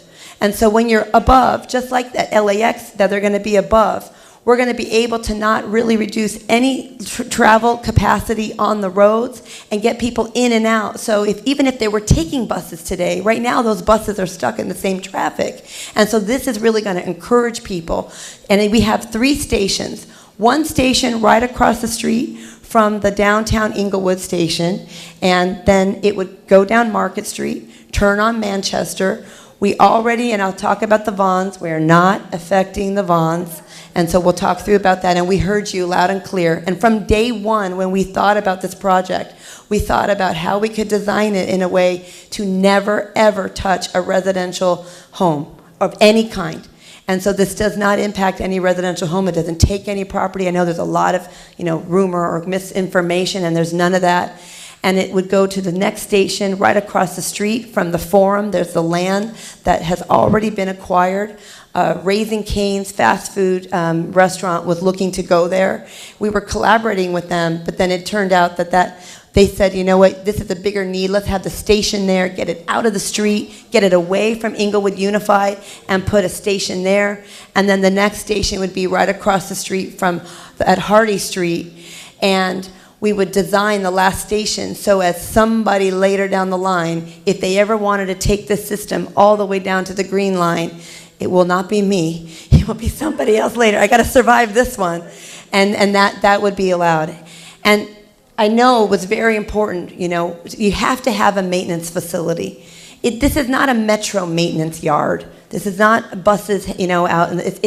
It's where cars are stored. It's where cars have, where repairs could take place on the vehicles. And this is fully enclosed facility. And when we looked originally at doing it, we didn't realize the sizing of it, and we thought we needed to be co-located with the Vons. And we started working with them so that they could rebuild and stay right where they are. But too much complication. We figured out how to work with the 3 different technologies that are bidding on this, how to integrate it into the first station. So it's a totally well-designed first station, a new front door that when people get off that Crenshaw line and they come to Inglewood and they see an amazing first station right at Market Street that can have retail and kiosks and really amenitize it and welcome people into Market Street, that station can integrate the maintenance facility, and the Vons can stay exactly as it is, and we're very happy about that. So we have a commitment to local hire, just like we've seen in your major projects, and I see Gerard McCallum here who's helped spearhead a lot of that. We have 35% local hire. We worked with the federal government to understand that we'd have another 16% commitment to disadvantaged business enterprises. So we're going to start working with the building trades on apprenticeship programs here, working with the Inglewood Unified School District and the youth. I was very lucky to work on a project that's now opening up at Vermont and Manchester. It is a new infrastructure transportation boarding school that they're finally opening, and Metro is looking to develop a curriculum to help our youth in Los Angeles learn how to get involved in infrastructure. And you know that the city of LA and the county of LA is building transit because we need to build transit. And so to create that pipeline that's a program that we're going to look to partner with so that we can directly benefit not just our local workforce, but the local youth. We also went above and beyond, and we have a 30% requirement for small, local, minority, women-owned, and veteran-owned businesses, and we're demanding as part of the contract that all those bidders actually achieve that, and you're going to start seeing, assuming and hoping that we get federal funding, because it's all rises and falls on whether we get federal funding on this project. You're going to see a lot of events happening, inviting you and inviting the community to get involved in this project on local hire, including local art and local art opportunities.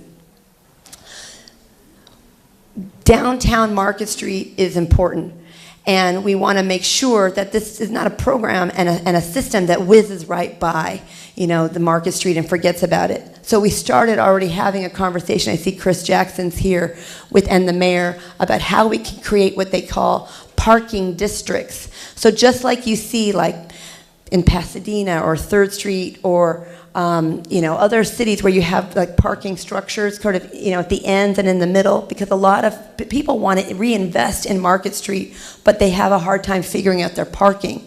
And even though we want everybody to use the Metro system, we recognize that some people are still going to be driving here. But could they drive to Market Street, make this the place where people dine, shop, play, come before and after events, really enjoy the local artistry and the local vendors and restaurants, and also make a shopping district as well. So we have that in mind. Senator Bradford was here. He gave us $8.5 million with his colleagues at the state to do tenant facade improvements. We set aside $2 million of that right now to help the Fox Theater as they're thinking about bringing that back, and help the Fox Theater bring back that historic theater facade. And we have more monies coming in to help improve the streetscape, the walkability, and we're obviously working with Lewis, looking at bike plans and pedestrian plans all around, so it's truly multimodal.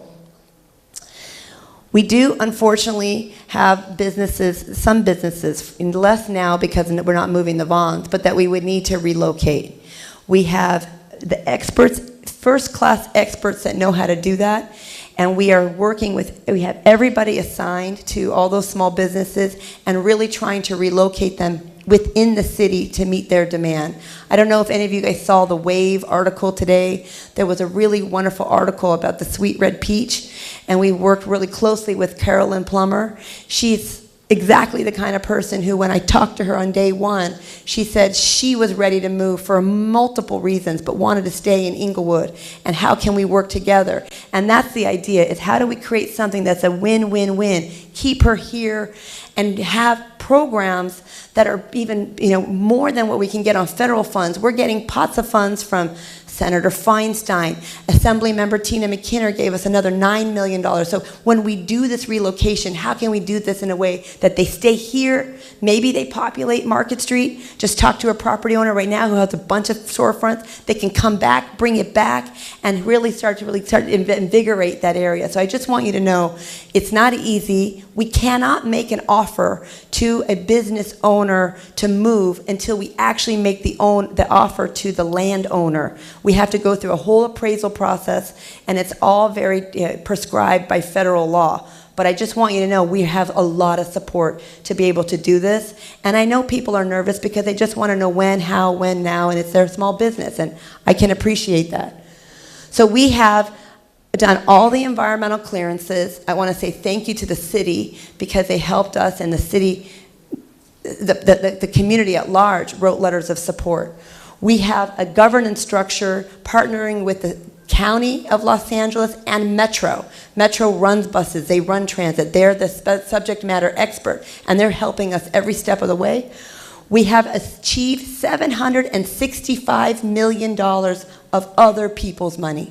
Every dollar that we've spent today on this project has been paid for by grant, and the city has been reimbursed completely by the state. And we also have a procurement team, and we also have, a real estate team underway. Here are the three bidders, three different qualified teams that build these systems across the world want to build here in Inglewood. You have the people that are building at LAX, you have the people that did the BART Oakland system, and you have people that have done other airports across the country that have, that are looking to build here. So there are three teams. They've been having a lot of conversation. They all said it's getting tight, but they can make the Olympics. But we have to get out the procurement documents in the summer, sometime in July, for them to be able to make the Olympics. Which one is the best? I can't tell you, because we don't have all the bids, and we have to see where they come on cost. So they all are qualified. They wouldn't have made it this far if they weren't pre-qualified. So we're going to have to see, once they put in their bids, who can give us the best design, who can give us the best price, who can meet all of our program requirements. But right now, we're pretty blessed that we have a lot of competition. Well, we won't know yet. Right now, we're hoping to release the RFP sometime in July. Again, how do we know we're going to release this in July?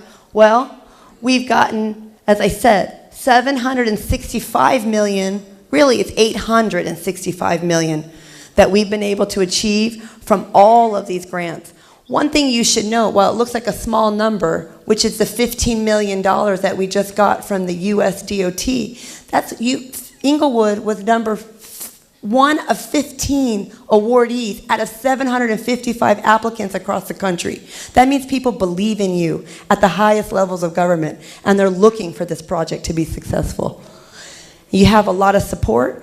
Nobody's support means more than your support. And here's where we are.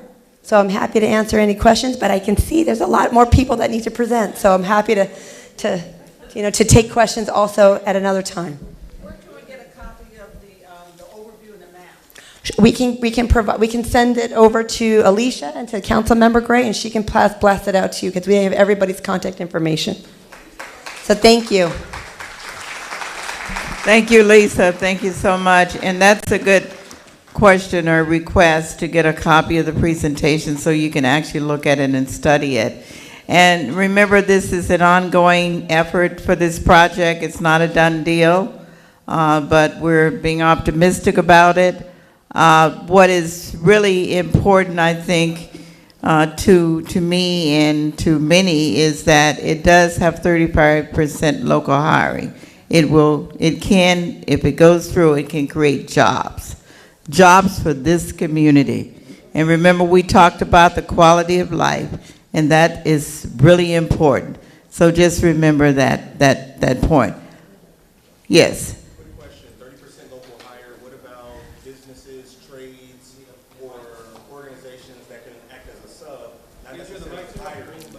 Okay, we're going to ask you quickly, go to the mic or come up here real quick. That's a good question, and Lisa, I want you to answer that question. Yeah, thanks for that. Purnell Jones, 2nd Avenue. Question was really about 30% local hiring. I think that's great. What about businesses, corporations locally to the city that can act as a trade or a contractor? Thank you. That's a good question. That's exactly what that is. 35% local hire means that all of these contractors, 35% could be the sub, they have to be subs that are local. And so I'm happy to have you meet somebody on my team, and I'll get you the agreements and the requirements, and we're going to have a whole bunch of outreach to get people to come. So I want to make sure we get your contact information. Lisa, is there a phone number that you can give out publicly on your team, someone that the community can contact you, or your team member? I'll give you my number, because 310-738-2099. You can call me personally, and then I'll figure out, how to get you to the right people on our team, but you call me. Okay. Okay, thank you. All right, Lisa. I see a few people over there, but Vanyetta, can you guys talk to Lisa in the back? Is that okay? She's coming around on the side, right here. If you have questions of her. Thank you. All right, just a few announcements. I saw a city commissioner come in, Lee Denman. Where are you, Lee? Stand up. Stand up. Important to see you, commissioners. Yeah. Larry Spring had some issues on his street, and he is the chair of the planning commissioners, so just want to acknowledge that part. And Lee is chair of Parks and Recs, correct? Right. And also another person in the house, Sharice Nicholson. She's the executive director. Stand up, Sharice, for the CEO of Centinela Hospital. Sharice, are you still here? Wave your hand. Thank you, Sharice, for being here. I just want to mention, there's always great people in the community do a lot of things. May Wood is here. Carolyn Fowler is here. Pat Sanders is here. And the Gordons, there's so many people in this room who I know work very hard. But I will go to the next presenter. And thank you, Dr. Morris, and everyone for waiting. So, been a lot said and a lot of questions about what's happening to school closures here in the city. And I know in my district, I believe at least 2 schools have closed. And so it's a concern of mine. I know the mayor said some comments, but I've met with Dr. Morris. He's come to my office. He's explained a lot of what is happening. And to me, it's really important for the community to have the correct information. That is important, so they know exactly what's going on. And so, Dr. Morris, please come up. He is the county administrator. He's open to comments, questions, and I met with him for about an hour, and I really believe he is trying to do his very best to inform this community and do what's best for us. So I know it's a lot of passion about school closure, and I understand that because we want the best for our kids and certainly the quality education. But this person I want you to hear from, and we will work together. I know I'm separate from the school district, but I served on the board for many years. My heart is still there. I will do everything I can to help whatever the issues are here in the city regarding the schools. So Dr. Morris, thank you. Thank you so much, Council Member. And it truly is a pleasure to be here this evening. I'm just going to start by sharing with you, this is actually my 43rd year as an educator. My claim to fame is 43 years. I have never taken a sick day. 43 years because I've been blessed with good health. And I love what I do. I love what I do. And I am committed, I think as the mayor said, I'm going to share with you tonight kind of the good news and the reality of what is happening and needs to happen in our school district. Because this is an amazing school district. My first encounter with Inglewood Unified was actually in 99, I was the assistant superintendent of instruction in LA Unified. And I came to Inglewood and I stole people right and left to get them to come to work for us in LA Unified, because at that time, Inglewood was the shining light of the state of California. This was the district that taught kids how to read and do math better than anybody else in the state. The front page of the LA Times at that time said, "The Inglewood Miracle," and that's what it was called, because Inglewood schools had the highest test scores in the state, 18,000 students in our schools, and a waiting list at every school. So that's where we're going to get this district back to, and I believe it wholeheartedly. I want to just, some folks ask me, hey, why is the school district in receivership? And so I just want to briefly go through some slides that kind of show what happened. About 10 years ago, the school district leadership at that time made some unwise financial decisions and ended up having to borrow money from the state to make payroll.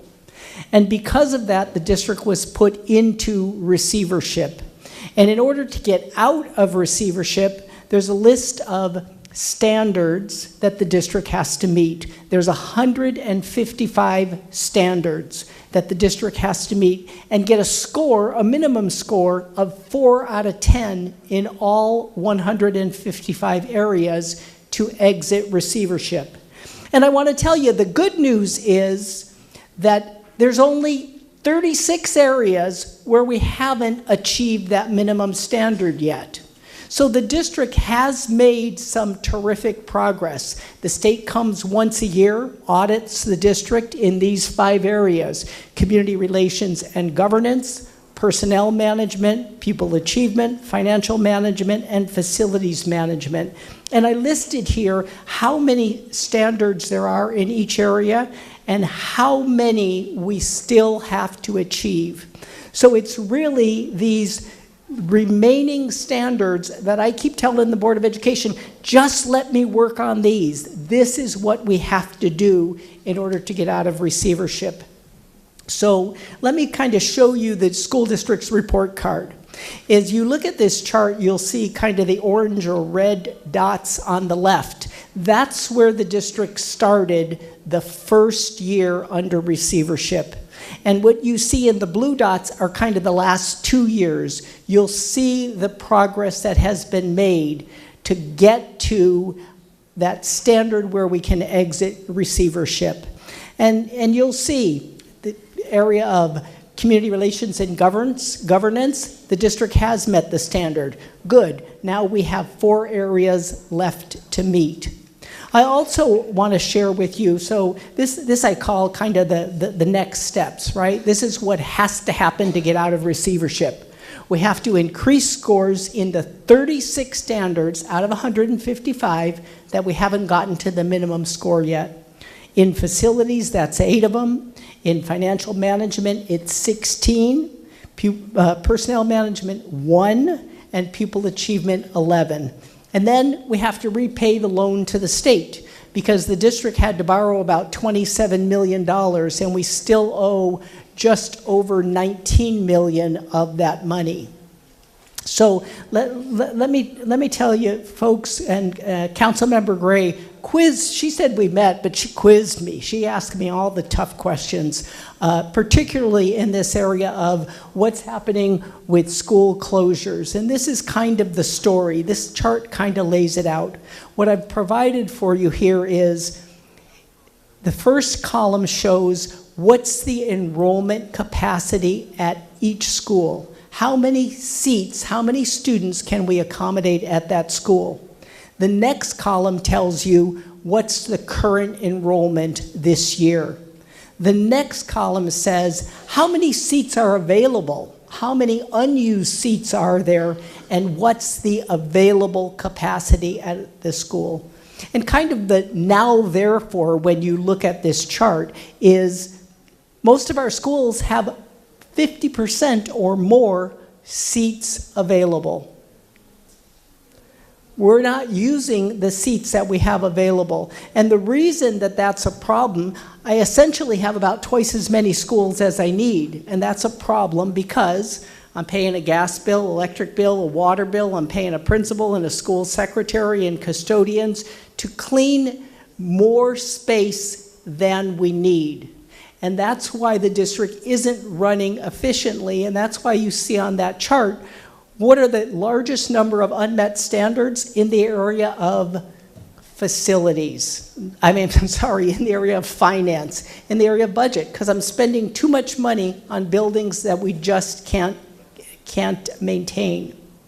And that gets us to the next problem, which is, this just shows you, in order to address immediate needs at our schools, it's going to take about $113 million just to do basic repairs. Last night we had somebody in the community drove into the water main at Woodworth Monroe K-8 school.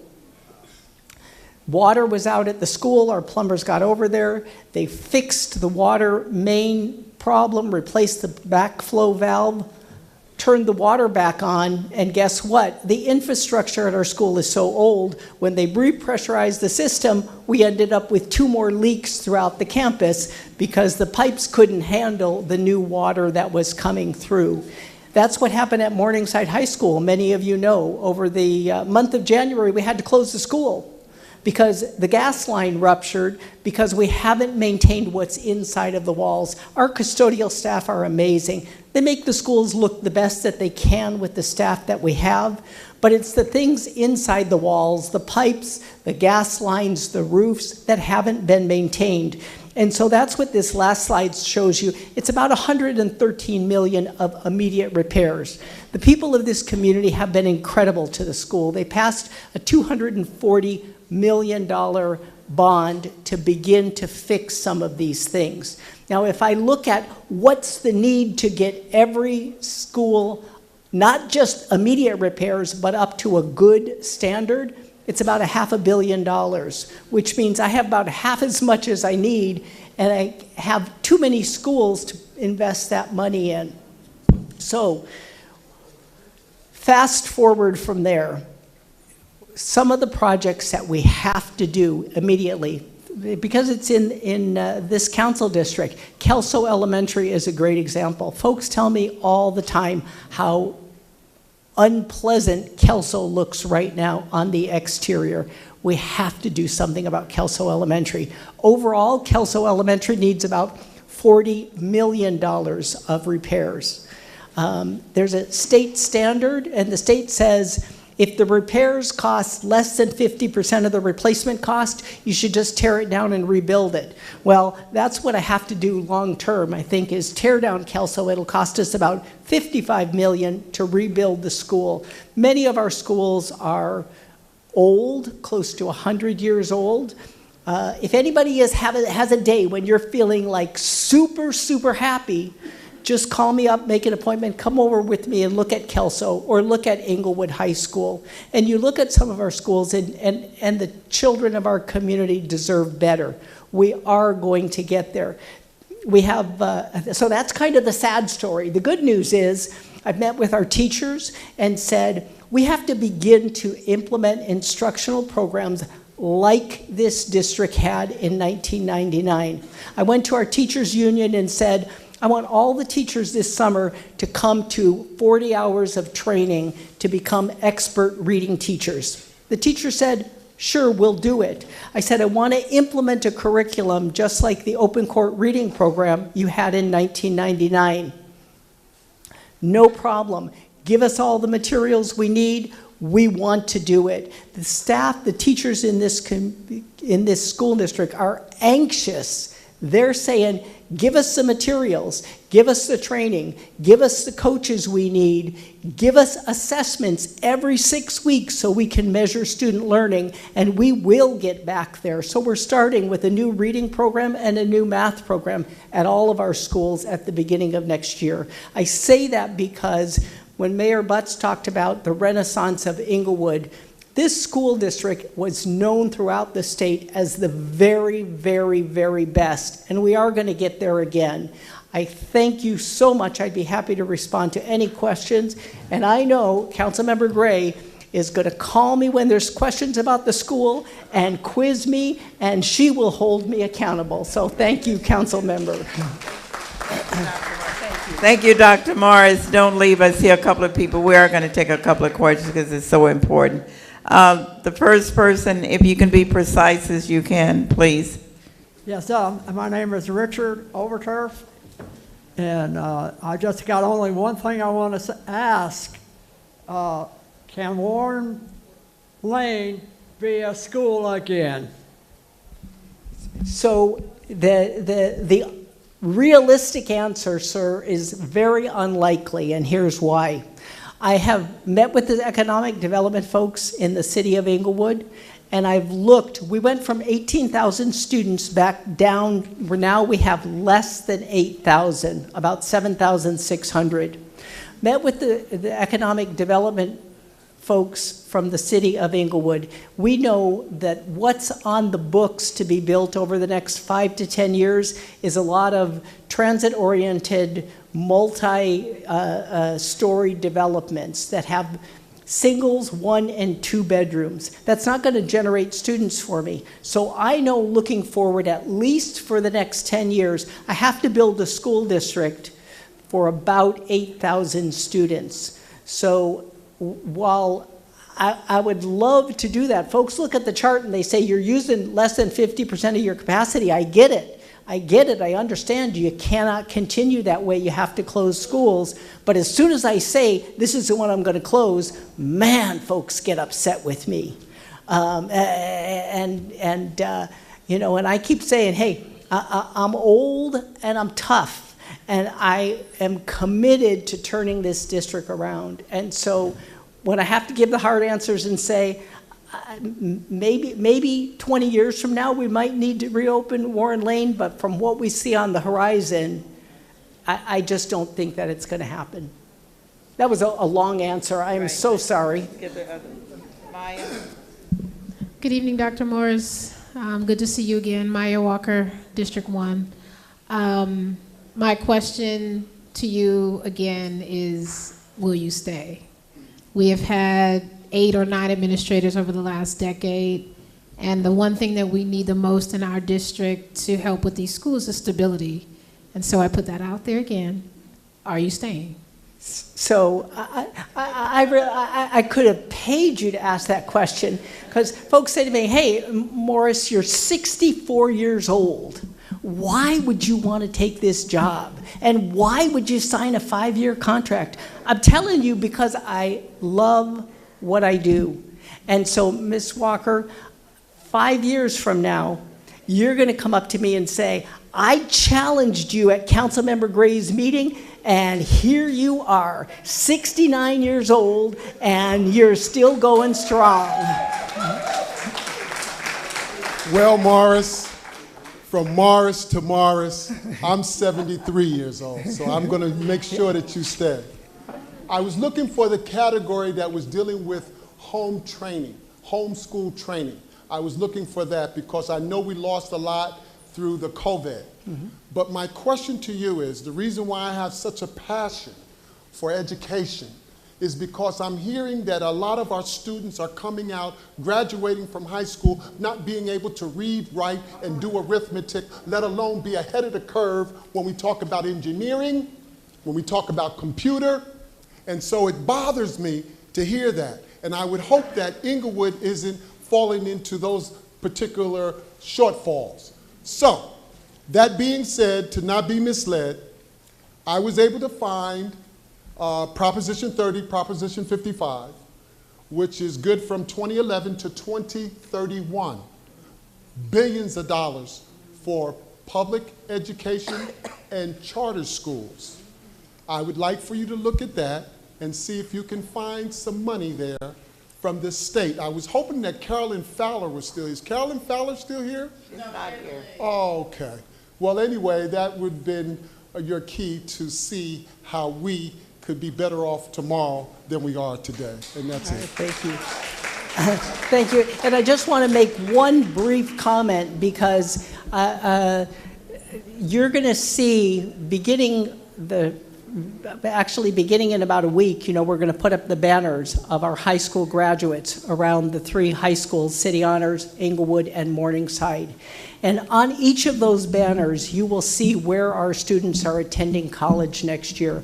I am so impressed, the number of our kids who are going to Stanford and the UCs and the CSUs, because we do have brilliant, brilliant young people in this district.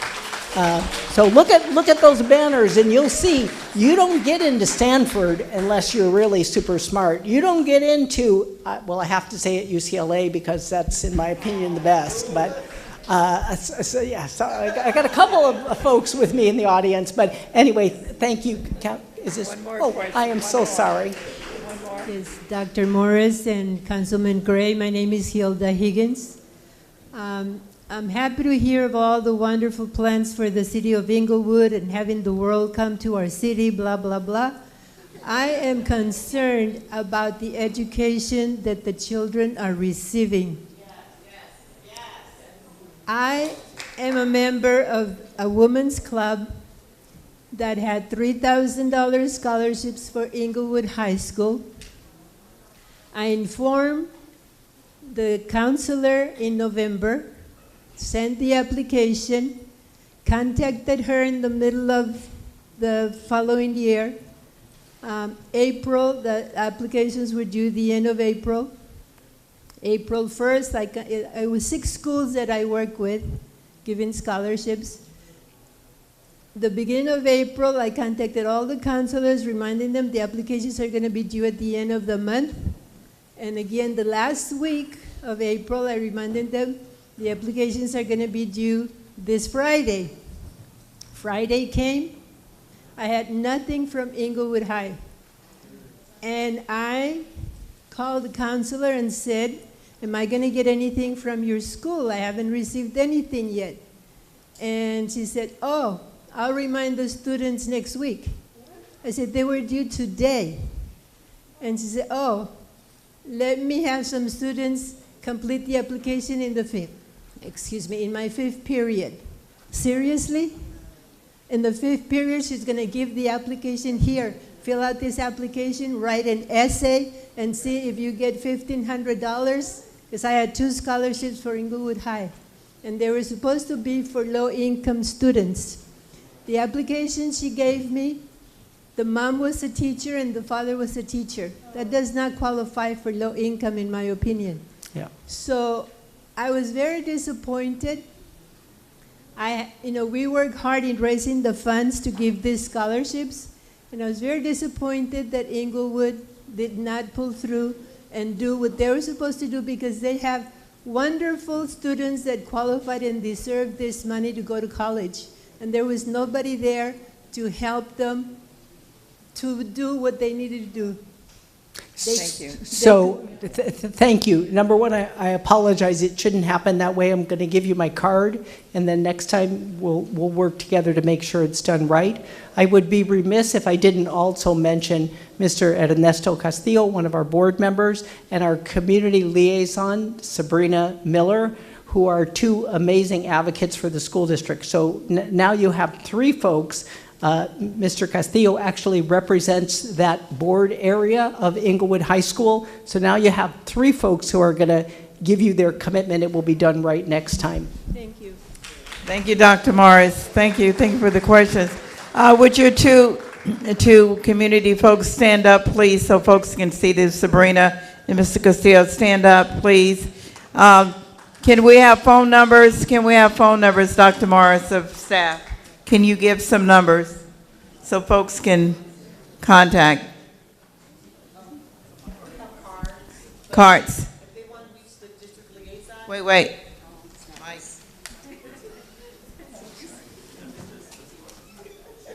It's always good to have a contact person in the area that you're interested in. All right, here. So the district liaison, who that is me, my phone number, my cell is 310-488-1111. 1907, 310-488-1907. And Mr. Castillo, our board member, is 310. His cell is 242-7655. 310-242-7655. Dr. Morris, y'all ready? 310-419-2705. 310-419-2705. Thank you, Sabrina, and thank you for being in. Again, thank you, Mr. Castillo, for being here. I know you're a board member, so thank you for what you do. Dr. Morris, thank you for that presentation. It was extremely informative. You know, like I said, information, real information is important. Facts are important, so thank you. And please note, this is not the last time that Dr. Morris will be coming back. So I'm committed when I have the next town hall meeting, he will come back with a status of where we are. So just remember that. So thank you for what you're doing. And one thing that you said in your presentation is that our kids deserve better, right? Our kids deserve better. Whatever is going on, I know it's complicated, but our kids deserve better. So thank you again. Right, just one brief announcement, then we're going to ask Chris Jackson to come up and do his presentation. Let's see, Lisa talked about the IT project, Connector project, and there is a Business Watch meeting on June 6th at 12 p.m. at the Creative House Art Gallery. It's 122 North Market Street. Again, it's a Business Watch meeting, June 6th at 12 p.m. at the Creative House Art Gallery. The address is 122 North Market Street. It's for all businesses on Market Street and surrounding area. Please call Cinder, who is the community affairs person, and her phone number is 310-412-5530. 310-412-5530. And I think there are about 14 businesses that are impacted by the ITC project in District 1, my district. All right, can you turn the lights back on, or is that doesn't mean we have to leave, is it? Thank you. All right, Chris Jackson, please come up. Chris, I've known him for a long time also. He's another dedicated civil servant. He is the Director of Economic and Community Development. So he's going to give you a brief presentation on all the great projects happening in this city. All right, good seeing you, good seeing you. Thank you, everybody, for staying, hanging in there. I'm going to try and move quickly. I think we got our little pointer thing. First of all, I love my wonderful technology that corrects my spelling. That should be G-R-A-Y, not G. It just wants to go to, the pastels. I'm Chris Jackson. I'm the Director of Economic and Community Development for the City of Inglewood. Many of you have seen me around town because I live here locally, and really excited about serving that capacity. Certainly excited about my good friend prior to her being a councilwoman, as she served with the Water Board, and we spent a lot of time traveling and hanging out with each other. So it's a wonderful opportunity that we've had to see her in this capacity, and for me to be able to help her, help you do all the things you need to do as a district. They were doing phone numbers. I'll just go get that out the way. Phone number, 310-412-5672. 310-412-5672. So if you want to reach me, that's the number that you're going to be contacting. I oversee 3 divisions. Let me see if I can get this right. Which button do I? There it is. So I want you to be able to kind of see some of my staff that work in my department. We have our planning manager, Ms. Mindy Wilcox. She handles the planning and the land use entitlement part of the city. We have our building safety building official, Mr. Mandir Singh, who handles safe constructions of structures. And then we have Jerry Tucker. You heard Jerry's name before. You'll hear about him a lot as time goes along, obviously because he's dealing in the area of use of property and property maintenance, and he's my code enforcement manager. These are some of the folks that work in my department. We get together quite often, and we really celebrate the activities that are going on in the city, so I just want you to see some of their faces. All right, what's going on in the city? Well, it's a lot going on in the city. You guys know all that. So I'm going to kind of cut through, just so you know some of the exciting things. Who was here when the last time we had a theater in the city? Anybody here? Y'all remember? Some of y'all, man, it was a drive-through theater. And yeah, some of y'all remember the drive-through and the Century. Yeah, I had it all, Y'all remember that? That was a long time. I've been here for 15 years, going on 16 years, and there has not been a theater. We're finally going to have our own theater in our city. All right. We're going to be, and not just any theater, but a luxury theater. You're going to be able to kick your feet up, and you're going to order folks, and you're going to be telling them, come bring my popcorn, and I want my drink. You don't have to stand in line. They'll come to you. You're going to pay for it, though. You know you're going to pay for it.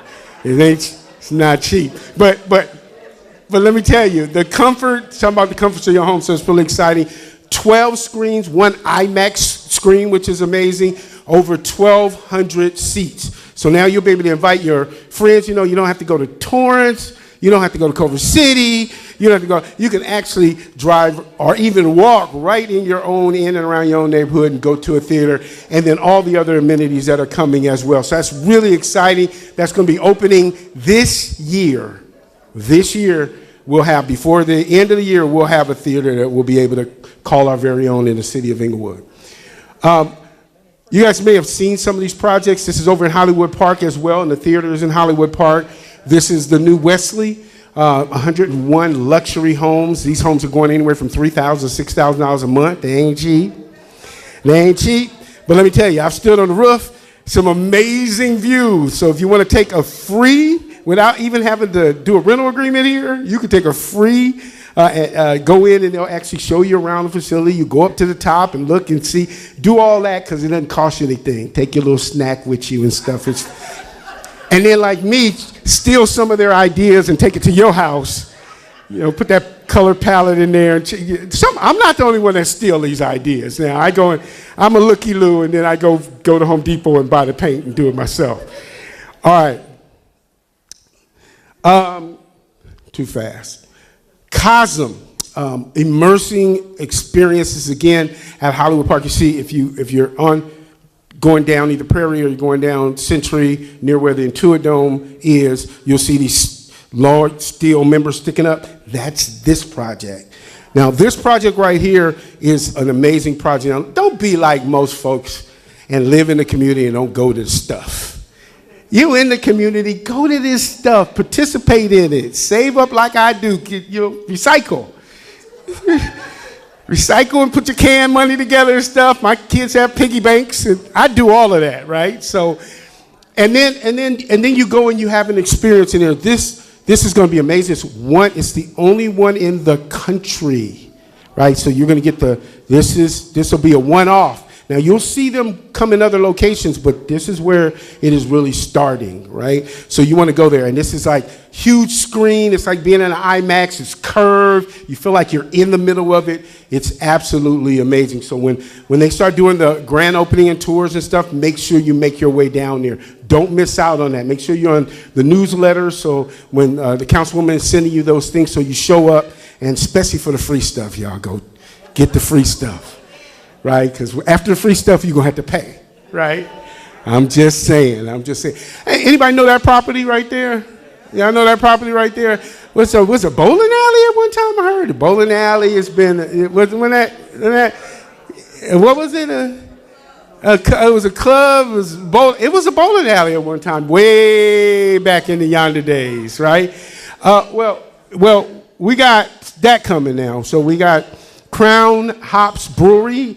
one of the premier black-owned craft brewery locations that's coming here. And if you happen to be a connoisseur of craft, you've heard of Three Weavers, which is in the city as well. Now we're going to have something local that's produced by Brown and Black, and it has a flavor to it, which is absolutely amazing. It's amazing. Now, one of the things we talk about, a whole lot of gentrification. We talk about gentrification a lot. That word comes up.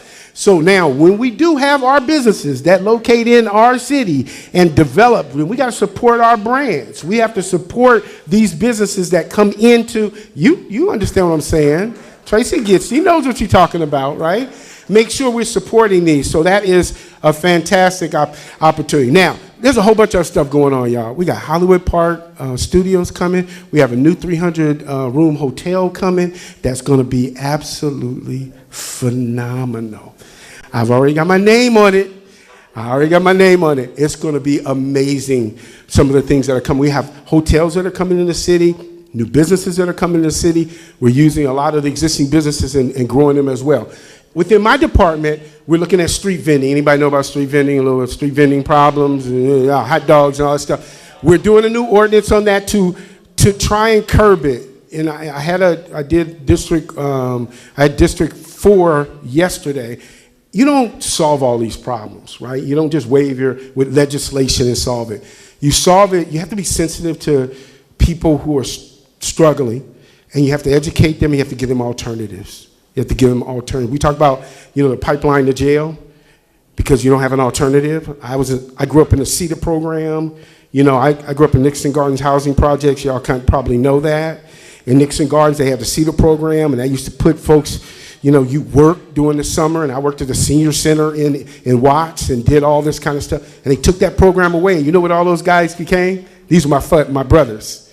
They became drug dealers and they broke in your houses and stole stuff, right? So you need to have alternatives. So be sensitive to these things that are going on with other cultures. As we want people to be sensitive to our culture, we need to be sensitive to theirs. So you don't just regulate everything away, right? Housing element, we're looking at that coming approved by the state. New restrictive fat. How many of y'all just love just going to another Jack in the Box? Well, I just want me another Jack in the Box, another McDonald's, another what? What? Y'all don't want another? We put a whole row of no. So we're putting some regulations in there to put distance requirements. We're going to put separation in there. We're going to do it all without having to kill local businesses, right? So we want our homegrown businesses to have those opportunities, but we don't want every Kentucky Fried Chicken, Jack in the Box. Y'all know what I'm talking about, right? We have Popeye. Oh, Popeye. Now I see some of y'all in that Popeye line, though. Let me see.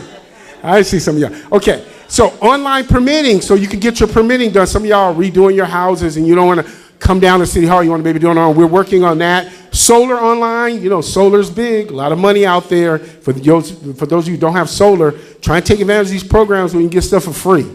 Free, because you're going to pay for it in the long term. So right now, take advantage of those programs. You could talk to we'll make sure we get that stuff over to you, Gwen. We'll make sure we get it to the councilwoman so you guys can see some of these programs. They're not city programs, they're state programs, county programs that you can take advantage of. And the ones I'm referring to are the free programs, not the ones where they kind of get you. You pay $80 million for some solar, that's $8,000. I know that. And then we have more projects, more development projects, more fun. We have all these wonderful things that are happening in the city. I'm going to bring Councilwoman Gray back up. That's Gray. And have her do her thing. And by the way, she's amazing. I saw salmon when she took me up on a trip, and we saw salmon and we saw water, and So I really want, you guys have a jewel. You have a jewel in Councilwoman Gray. Thank you, Chris. Thank you so much. It's great to give out good information, but when you give it out in the way that Chris did, it's always really, really interesting. So I appreciate it. I appreciate everyone's presentation, but thank you, Chris. We have one question, right? One question? Two, brief, because Yeah, I appreciate everybody staying. It's a little after 8. We have 2 more presenters, so please stay. I appreciate it. So quickly, one question. Yep, actually quick comment on street vending. One thing that I really love about our city here is the cleanliness of it. And street vending, to me, presents just another challenge. So I appreciate the alternatives being made. If they can be clustered in one area, Absolutely. That would be perfect. But along the streets like Los Angeles, not really trying to see that. Absolutely, absolutely. Thank you for that comment. Good evening, Chris. Hello, Sabrina. So listen,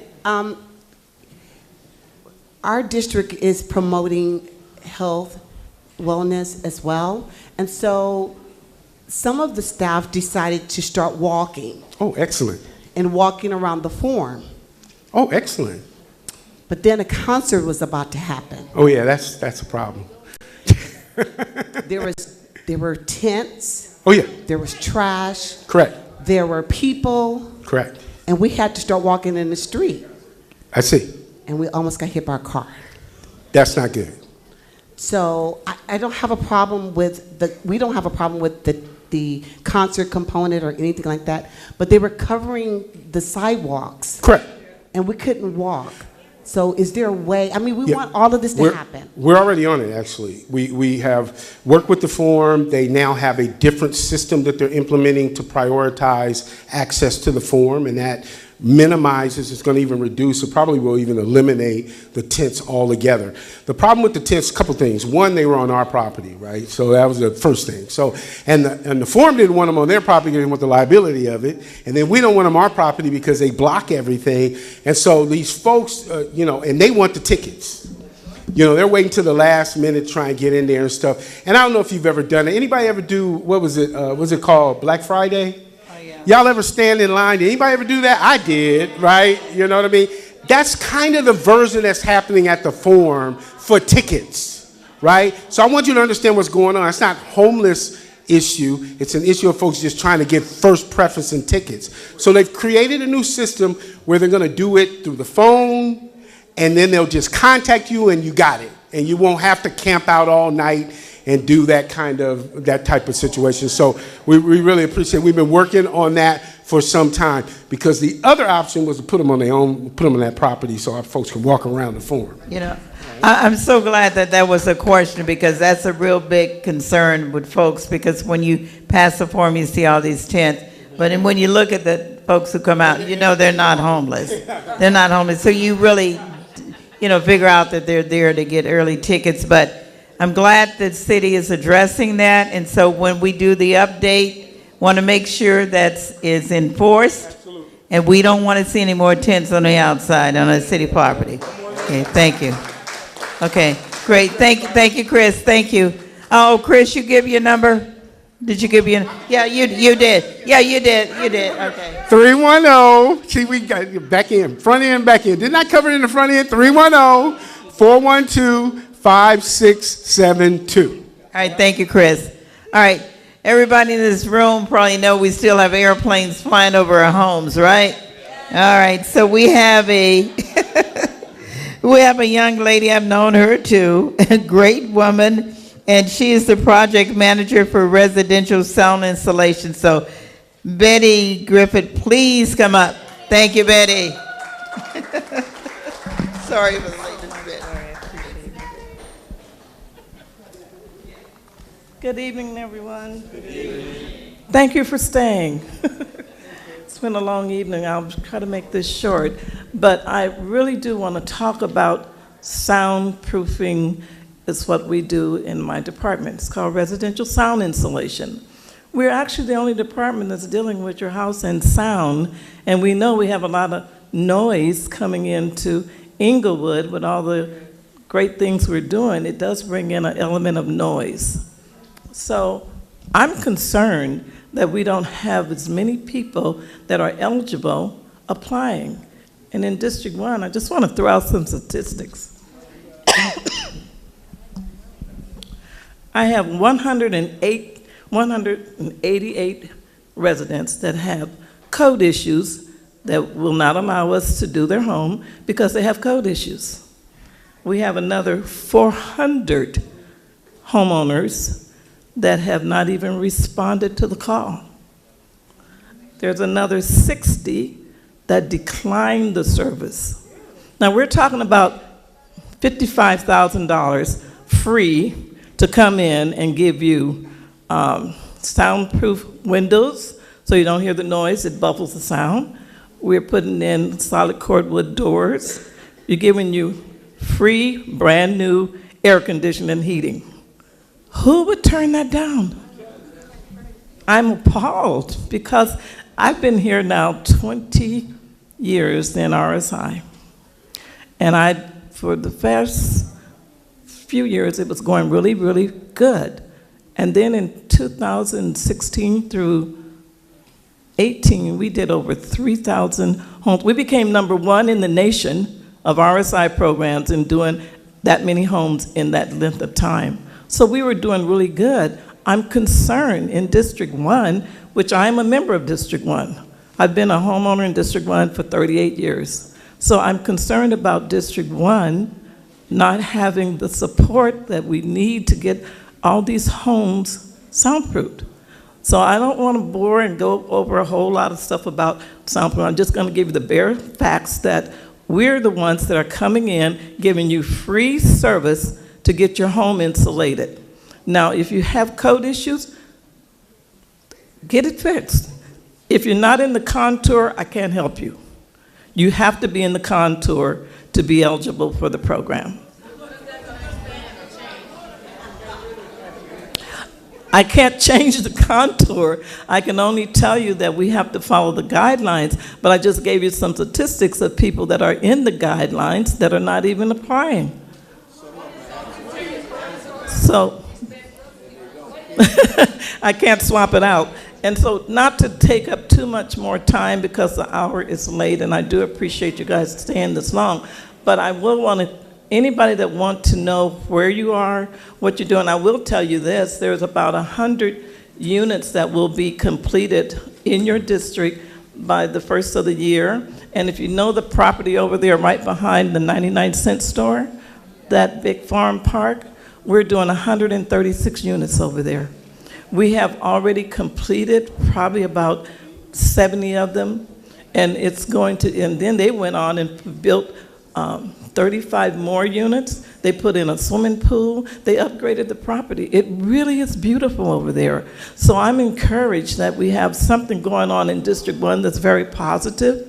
So I would just encourage you, if you know neighbors that haven't gotten their home done, please encourage them to call us. It's all free.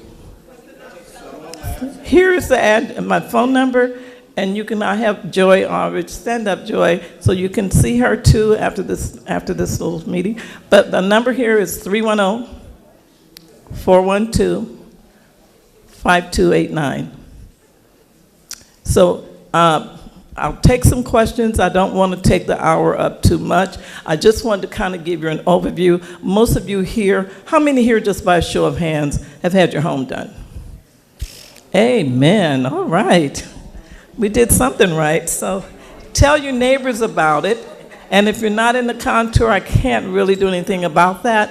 But the ones that are in the contour that has not gotten it done, please see me. Maybe we can work on something that you may not know we can do, but maybe we can. Okay? So I'm going to kind of cut it off. If you have questions, you can. If anybody have a question that you want to ask me, you can just do that. Just go over there and I'll answer the question. Thank you, Miss Betty, for being here. My name is Maya Walker. I'm on 3rd Avenue. I have measured the decibels of the airplanes flying over my house. They are through the charts. They meet the standard. I've been told 4 times that my house doesn't qualify by 1 block. I don't believe, well, and then LAWA says that they redrew the lines, I think sometime in 2020, and my house still doesn't qualify. So I'm not really sure what the rest of the folks are waiting on to get their house done, but my house is desperately in need. And if we're talking about truly helping the residents, at some point we need to start renegotiating with LAWA to draw the lines in a way that allow all of us to have some equitable service in our area. Because at 2 o'clock in the morning, I hear the 747s. So you guys have some leverage with the kind of power that you keep telling us about, that you have here. Leverage that and renegotiate. But we need help too. So I'm just putting it out there. Thanks. Thank you for that. And I'll just say this on that subject matter. Today, we have to follow their guidelines because they're footing the bill. And if they say it's not in the contour, it's not in the contour. I can't change the contour line. But what we can do is petition to them to go out and redo this. Let's look at this again in a different manner. If I had my way, everybody in the whole city of Inglewood, because it's only a 9-mile radius city, everybody in here should be able to get it, because when the weather gets inclement like it can get, the pilot has the ability to fly wherever he needs to fly. And so sometimes it comes over areas that are not in the contour, but they hear the plane. So I feel your pain. I understand what you're talking about when you say I'm only one block. I feel really bad when I have to tell someone across the street got it, but I can't get it. And let's not talk about the people that's at the end of the block and this house gets it and the next door neighbor cannot get it. So I understand that, and I'm working on some things to try to alleviate some of that, but just kind of be patient, support it, and when I need you, I'm going to need you. Okay? If you have questions, just, yes. Yep, and I think you were just talking to my situation when you just said that last item. Again, similar situation, out of the contour line, but directly across the street. Somehow they're in it, even though they're not in it, but I guess it's on the corner. Anyway, if there's any other ways we can really look at this, open it up to other members of the city, particularly in District 1, really appreciate that. I've been talking to all levels of government. I have no support right now. Sounds like my sister that just talked before me, same situation. I'm sure there are others that are probably in here. Thanks for your time, but this is something that we really need to get done. Thank you. I agree with you. I think that the gentleman here and the young lady said exactly what I wanted to say, so I won't take up your time talking anymore because it seems like I'm out of the lane. So I understand. Thank you, sir. Hi, my name is Katie. I was calling. I live in a senior facility, and they come over our apartment complex all day until about 11:30 at night, and then they start up again about 4 or 5 o'clock in the morning. Is there anyone? Are you in the contour? Do you know? I don't know. Osage Village. No, you're not. Not. It's not in the contour. Sorry. 1 second, I'll get you next. And I just. Can I have your attention, please? Hold on, please. We're almost finished, so hold on. Let's hear the question and the response. Yes, ma'am. I just wanted to ask, because we were asking what is the contour, but I think you're talking about the flight path. I'm on the Horseshoe on 74th Place. Is that in or outside of the flight path? Call the office and let me look at it. I can't just off the top tell you, but I can look at the map and see where you are. We can look right here and I can tell you tonight. Can you give your phone number so that... The number again is area code 310-412-5289. And anyone that answers the phone will be able to tell you if you're eligible. I thank you guys for all the... Oh, have one more. Go ahead. Wait. You need to be heard to give your question. Come on. If you want to ask a question, you got to be heard, right? Hi, Betty. I'm not good with this.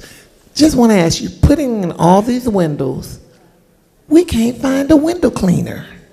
Nobody takes out double pane windows. So my husband and I, remember how they put it? We took one out, and God forbid, it took us like 10 hours to try to get it back in. I have called like 10 window cleaners, and no one cleans them.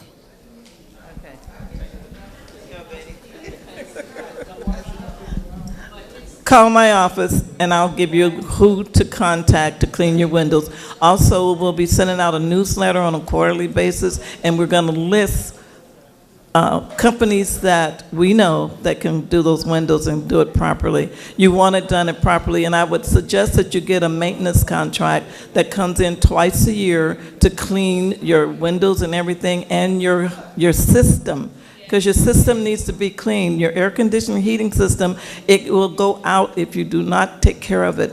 So I'm going to start, I'll get a newsletter out to you with that information out. You should get a summer newsletter soon. Okay, all right, thank you. Wait, we're going to hear this young lady here. So just a minute, quiet. Alicia, you guys, can you be quiet over there? Just a second, please. Wait, we need to hear you. All right, we only have one more presentation, so let's hold on. All right, thank you. I was just saying, it's also hard to replace a window when it's broken. We can't find anybody to replace it. Okay. Betty? All right, Betty gave her number, so please call her. 310-412-5289. Any other questions, please call Betty. I do want to mention that I have a newsletter that's coming out. Gwen is grading the newsletter. In that newsletter, we need to have the phone numbers of the different departments that were here tonight. So stay tuned for the newsletter. It will have other information in it also. All right, so this is our last presenter, and I know her also. She's been involved in Inglewood. She's worked for Inglewood City for a long time, and I'm very proud of her. She's gotten promoted throughout her years of service there, and she is now the Director of Parks and Recreation, Sabrina Barnes.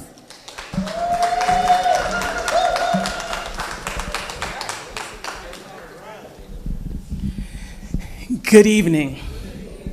First and foremost, heartfelt thank you for staying, because I am usually the one that has to speak to two people in the chair. It's the church exit.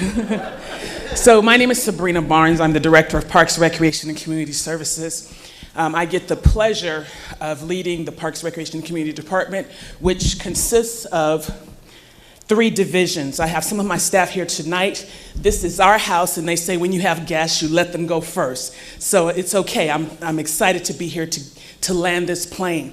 I have Jeffrey Akamaru here. He actually is here at the Senior Center. He serves as our transportation specialist. I have Derek Ibarra, who is our activities coordinator here at the Senior Center, and Teresa Estrada, who's my recreation superintendent, who I'll tell you more about as I move along. Here's my contact information. I will put it back on the screen at the very end if there are any questions, so you will get to see it again.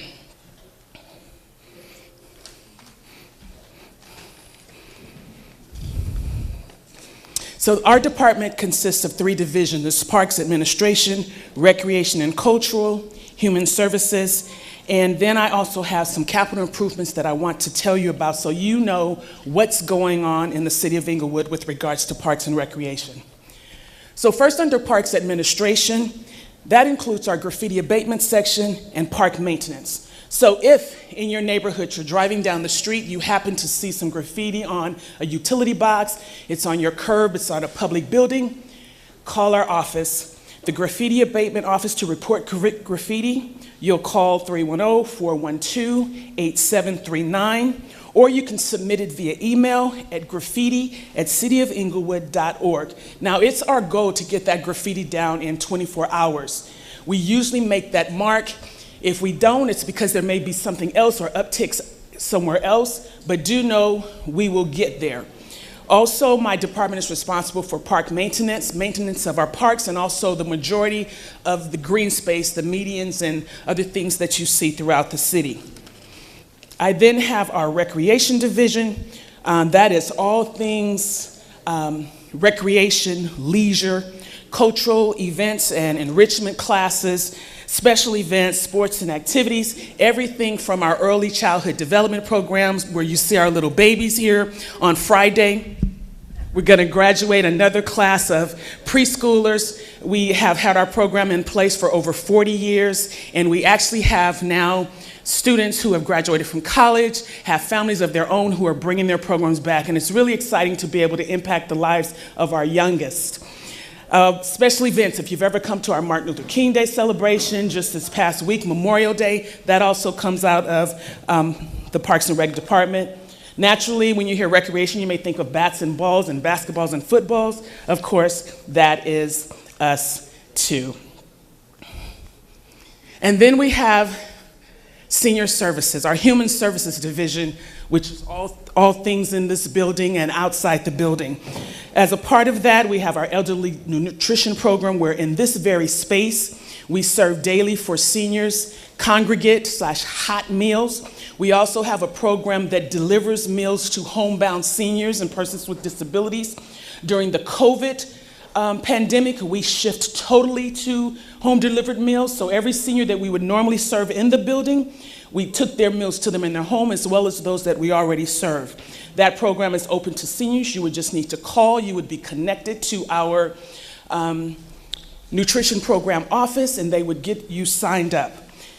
In our senior programs, they are funded by the county with support from the city, but there are no income requirements. So you don't have to be a senior that makes $2 a month. You know, sometimes seniors are property rich and then are not necessarily able to take care of all of the needs in their home. You know, we can link you to services and help get you a meal. We also provide transportation services. You may see the light blue shades of white bus that drives throughout the city. That's our paratransit vehicle. And then we have other programs. You can buy your taxi vouchers, actually it's the TAP cards, your bus passes that are now available here. And then there are programs and activities that take place for our seniors. I told you just a little bit about what we do. This coming week or possibly the week after, our community information guide will hit your homes. And so this is the book that includes all things, there's a copy right there, all things about Parks and Rec. We have information about our libraries. There are valuable numbers in there. There's a who to contact list in terms of the various departments. It's in that book. But you didn't come here for all of that. You want to know what's going on in District 1.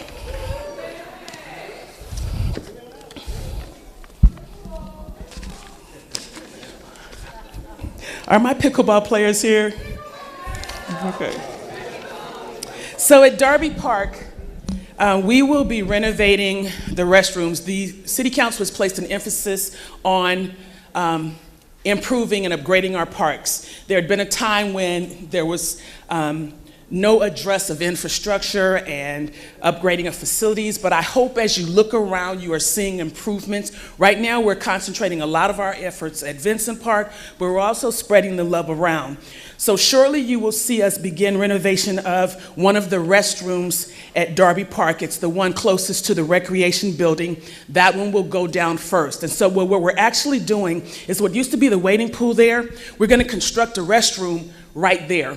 We're going to repurpose the building next to it because the part behind it is actually the maintenance facility where my guys keep their mowers and all those things. And in the front, we're going to repurpose that so that if kids want to come and check out bats and balls or what have you, it's like a little cubby station. It also can serve as a place where we serve meals for our summer lunch program.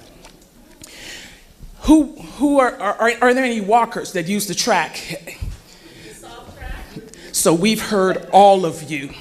We recently accepted bids for the replacement of the walking track. So we expect to go to council to award that contract within the next 30 to 45 days. Trust me, we have the bids, we're vetting the vendor, we are developing the staff report, and then once we go to council, we'll award the contract, and then you can look forward in the coming months.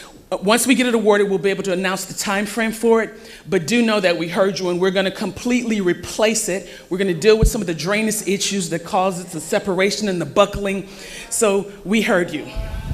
We also, for our pickleball players, softball, or anyone that wants to be in the park at night, but right now you cannot, we had an act of vandalism which basically stripped our light poles. So temporarily, we have some lighting issues in the park, but we are partnering with our Public Works Department.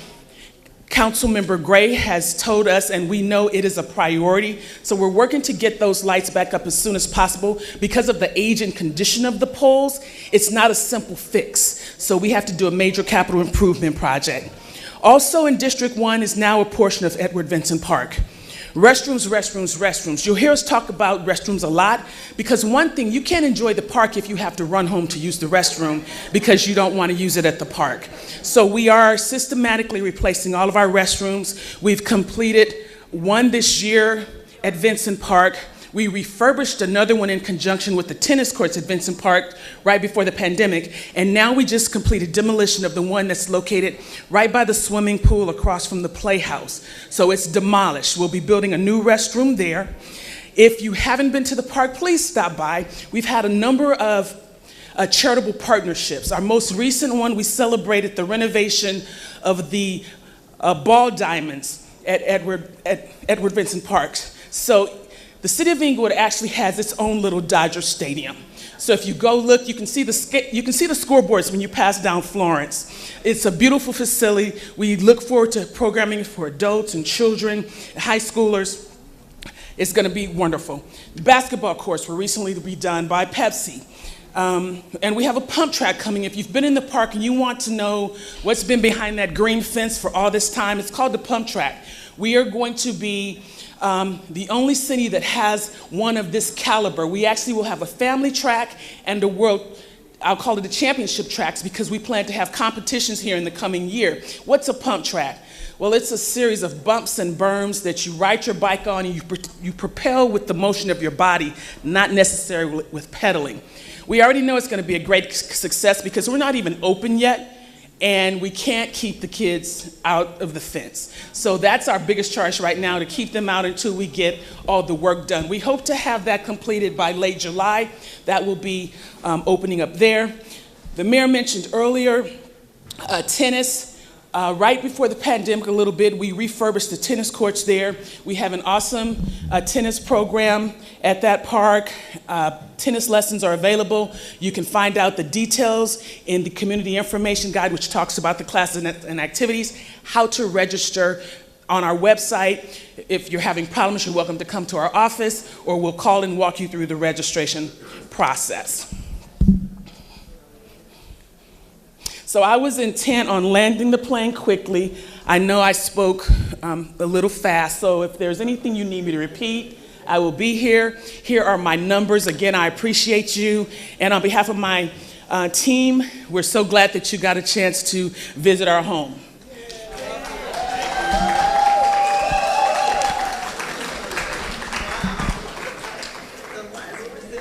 Cheers, that's wonderful. All right, great. Thank you, Sabrina, outstanding presentation. Thank you so much. Lots of things going on in this city, and I was kind of walking through the crowd and folks are saying great news, great information, you know, just wonderful what they're hearing tonight, because you really need to know what's going on in your city, you know. Before I forget, this event is being live streamed, so it is on our website. Thank you to our video team over here. Where's our video team? Carlos and is it names? Thomas, Carlos, Katie, and Lonnie. Thank them again. They're fantastic. Thank you guys so much. And I'm sure it will be a reoccurring information or video that you can go back and relook at it. So I wanted to make sure, one of the things that I said to the community before I became council person is that transparency is very important to me. And I think, you know, bringing information to folks and letting them know what's going on in the city is very important because it builds trust, right? It builds trust. And so that's very important to me. You've heard me talk about you having your voice. And so I think this is a good example, hearing from what the services are provided, also hearing from you, your voice, and me representing you on the city council, so my voice on those days. Are there any questions or comments before we close? Yes.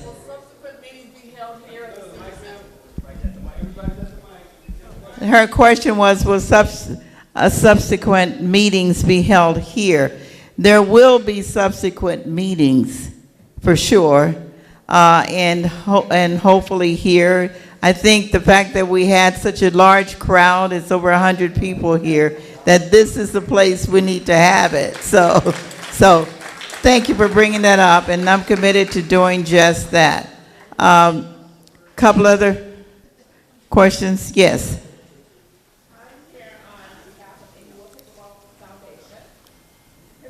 Popular sport that combines elements of tennis, badminton, and ping pong, and is one of the fastest growing sports around the nation. Darby Park has received many requests from pickleball players to update the pickleball experience at Darby Park. We want to also thank Councilman Padilla, who was very instrumental in getting North Park established for us. We've been playing pickleball since 2018 with one pickleball ambassador, Kelvin Hodgkins, who has done a fabulous job on getting pickleball started. Although we continue to utilize North Park and we still play at Darby Park, we have outgrown our resources. And we are coming asking to grow some more. Every day that we have to play, we are hosting about 60 people to play. We are going outside of our community, and we're winning tournaments everywhere and coming back to our community to celebrate. Well, why won't Inglewood be on the cutting edge of pickleball like everything else? We're on the cutting edge of football. We're on the cutting edge of basketball now. Why not pickleball? Why not put some permanent courts? Because as players, and the players raise your hands up there, we're putting out nets every day to put up. All right. We want to thank the city for providing the resources to do it, but we need more. We're looking for permanent courts. We've looked at that place like the water tank up on top of 90th and Crenshaw. How about by the stadium? There's lots of land and they've taken our parking, so we don't have anywhere to park to accommodate the stadium and their needs. So we're just asking for things like nets, and we also want to thank Sabrina, who is instrumental in helping us get this done, but we need more help. We need everybody to buy in so that we can get permanent courts, permanent nets, so that we can keep growing pickleball, so that Ingo could be on the cutting edge of that also. Thank you for those comments and for that request. Pickleball is fast-moving, becoming extremely popular. My neighbor plays it all the time at Darby Park. In fact, there was an issue with the lighting over there, which I talked to Sabrina about it, right? Because the cables or something were taken away. I hate the word stolen, but stolen. And so I immediately called Sabrina. I know it's a long-term process for it because it's more than just simple purchasing wires. It's going to cost a lot of money, but pickleball is on the rise. So we heard what you said. Sabrina heard what you said. Again, we're going to meet in a few months, and we could revisit what you just talked about. Okay, Miss? Okay. Quickly, yes. I just want to add to that, since the lighting is out and you said it'll take a long time, is it possible to get a generator in? Let's talk to Sabrina. Talk to Sabrina about that, okay? She's sitting right there. Thank you. Bonietta? Real quick, wanted to talk to you guys a little bit about the city council meetings. Mike. I know I'm so used to running around. The city council meetings right now are pretty much in the evenings. Unlike our cities that are close by, like Torrance and Carson, they offer 2 separate meetings. I know we initially are doing the meetings primarily for seniors. I find that interesting. They only represent about 12.6% of the community. 64.9% is everyone else. And so I'd like to propose us doing 2 meetings a day. So we have meetings in the afternoons for the seniors, and we have meetings in the evenings like our sister cities. All right. Well, thank you for the comment and what you're saying. And I have one more finally, it's real fast. The sound. Bonietta, let me address that first and go to the second. Okay. One of the things I heard when I was talking to the community is that they want evening meetings. Yes. That was loud and clear to me. Yes. And so I totally support at least an evening meeting, right? Because we do meet during the day at 2 o'clock. every Tuesday, and we do have people in this community who work, right? And so they should have an opportunity to come and see their city government work, their elected officials. So I have talked to at least one of my colleagues, because I have to be careful of the Brown Act, but I totally support it. And if that's the continued wish of the community, it should be heard by the full council. I would agree with from that. this community, if that's what you believe, right? And so, but I do support that, because I do believe, you know, open access to government, and that's part of it. And we'll talk about it later, ways that we can get that. If they're opposed to it, there are things that we can do to make it happen. All right, thank you. Now, what's your other one? My last thing is the noise levels coming from the SoFi Stadium and the Forum. I was reading through some of the ordinances. California is very strict with these ordinances, really around our quiet and enjoyment. And some of the noise levels that the council people have decided on and voted on really are very disturbing. And so I'd like for us to revisit that and kind of look through it. There may be some changes that we need to be made. Ours are very contrary to Los Angeles, which is the bigger city. They're very one-sided, that are for the community, for the entertainment complexes. People like the Pacific Amphitheater, Hollywood Bowl, they were sued and they lost. So we do have, we have resources, guys. We don't have to put up with it, put up with the noise. All right, thank you for the question, because SoFi Stadium is not in my district, but the noise travels into my district, so you're right. I know that Larry is the chair of the Planning Commission, so you certainly can talk to him a little bit about it to see what that means. I don't know if that's the right area, but certainly I'm sensitive to what you're saying, and I'll try to see where that fits into who I will follow it up with. But at the moment, talk to Larry about it, and Larry Springs there, and I will visit it also. And again, when we meet again, we can talk about all these things and see what the status is. All right. Yes, Gwen just brought me a note to get on my newsletter for District 1. To get on the list, the website, cityofinglewood.org website. Go to your page, and the link to connect. Come here, Gwen, come up here, please. Tell them what you're saying. Thank you. Councilwoman Gloria Gray her website for the city is on the City of Inglewood's website. And a link to get you on her mailing list is on her website at the City of Inglewood. So just go to her page, and then it'll link you to be able to sign up yourself. You can put in your own email address and name and phone number there. You can also call the Beat Center at area code 310-330-5330. Again, 310-330-5330. And leave your voicemail slowly, distinctly, spell the words, because I want to be able to get you on her list. The list has to be created. So please get your information to the councilwoman. Okay, thank you. Thank you. And my card is on the desk there, the table there as you leave. Please grab my card. My information is on there, and I'm happy to talk to any of you or my staff here. So thank you very much. Are there any other questions? And first of all, thank so many people for staying. Thank you so much. Almost an hour, so thank you so much. And we will reconvene again. So thank you again for being a part of it. Good night and travel safely. Thank you.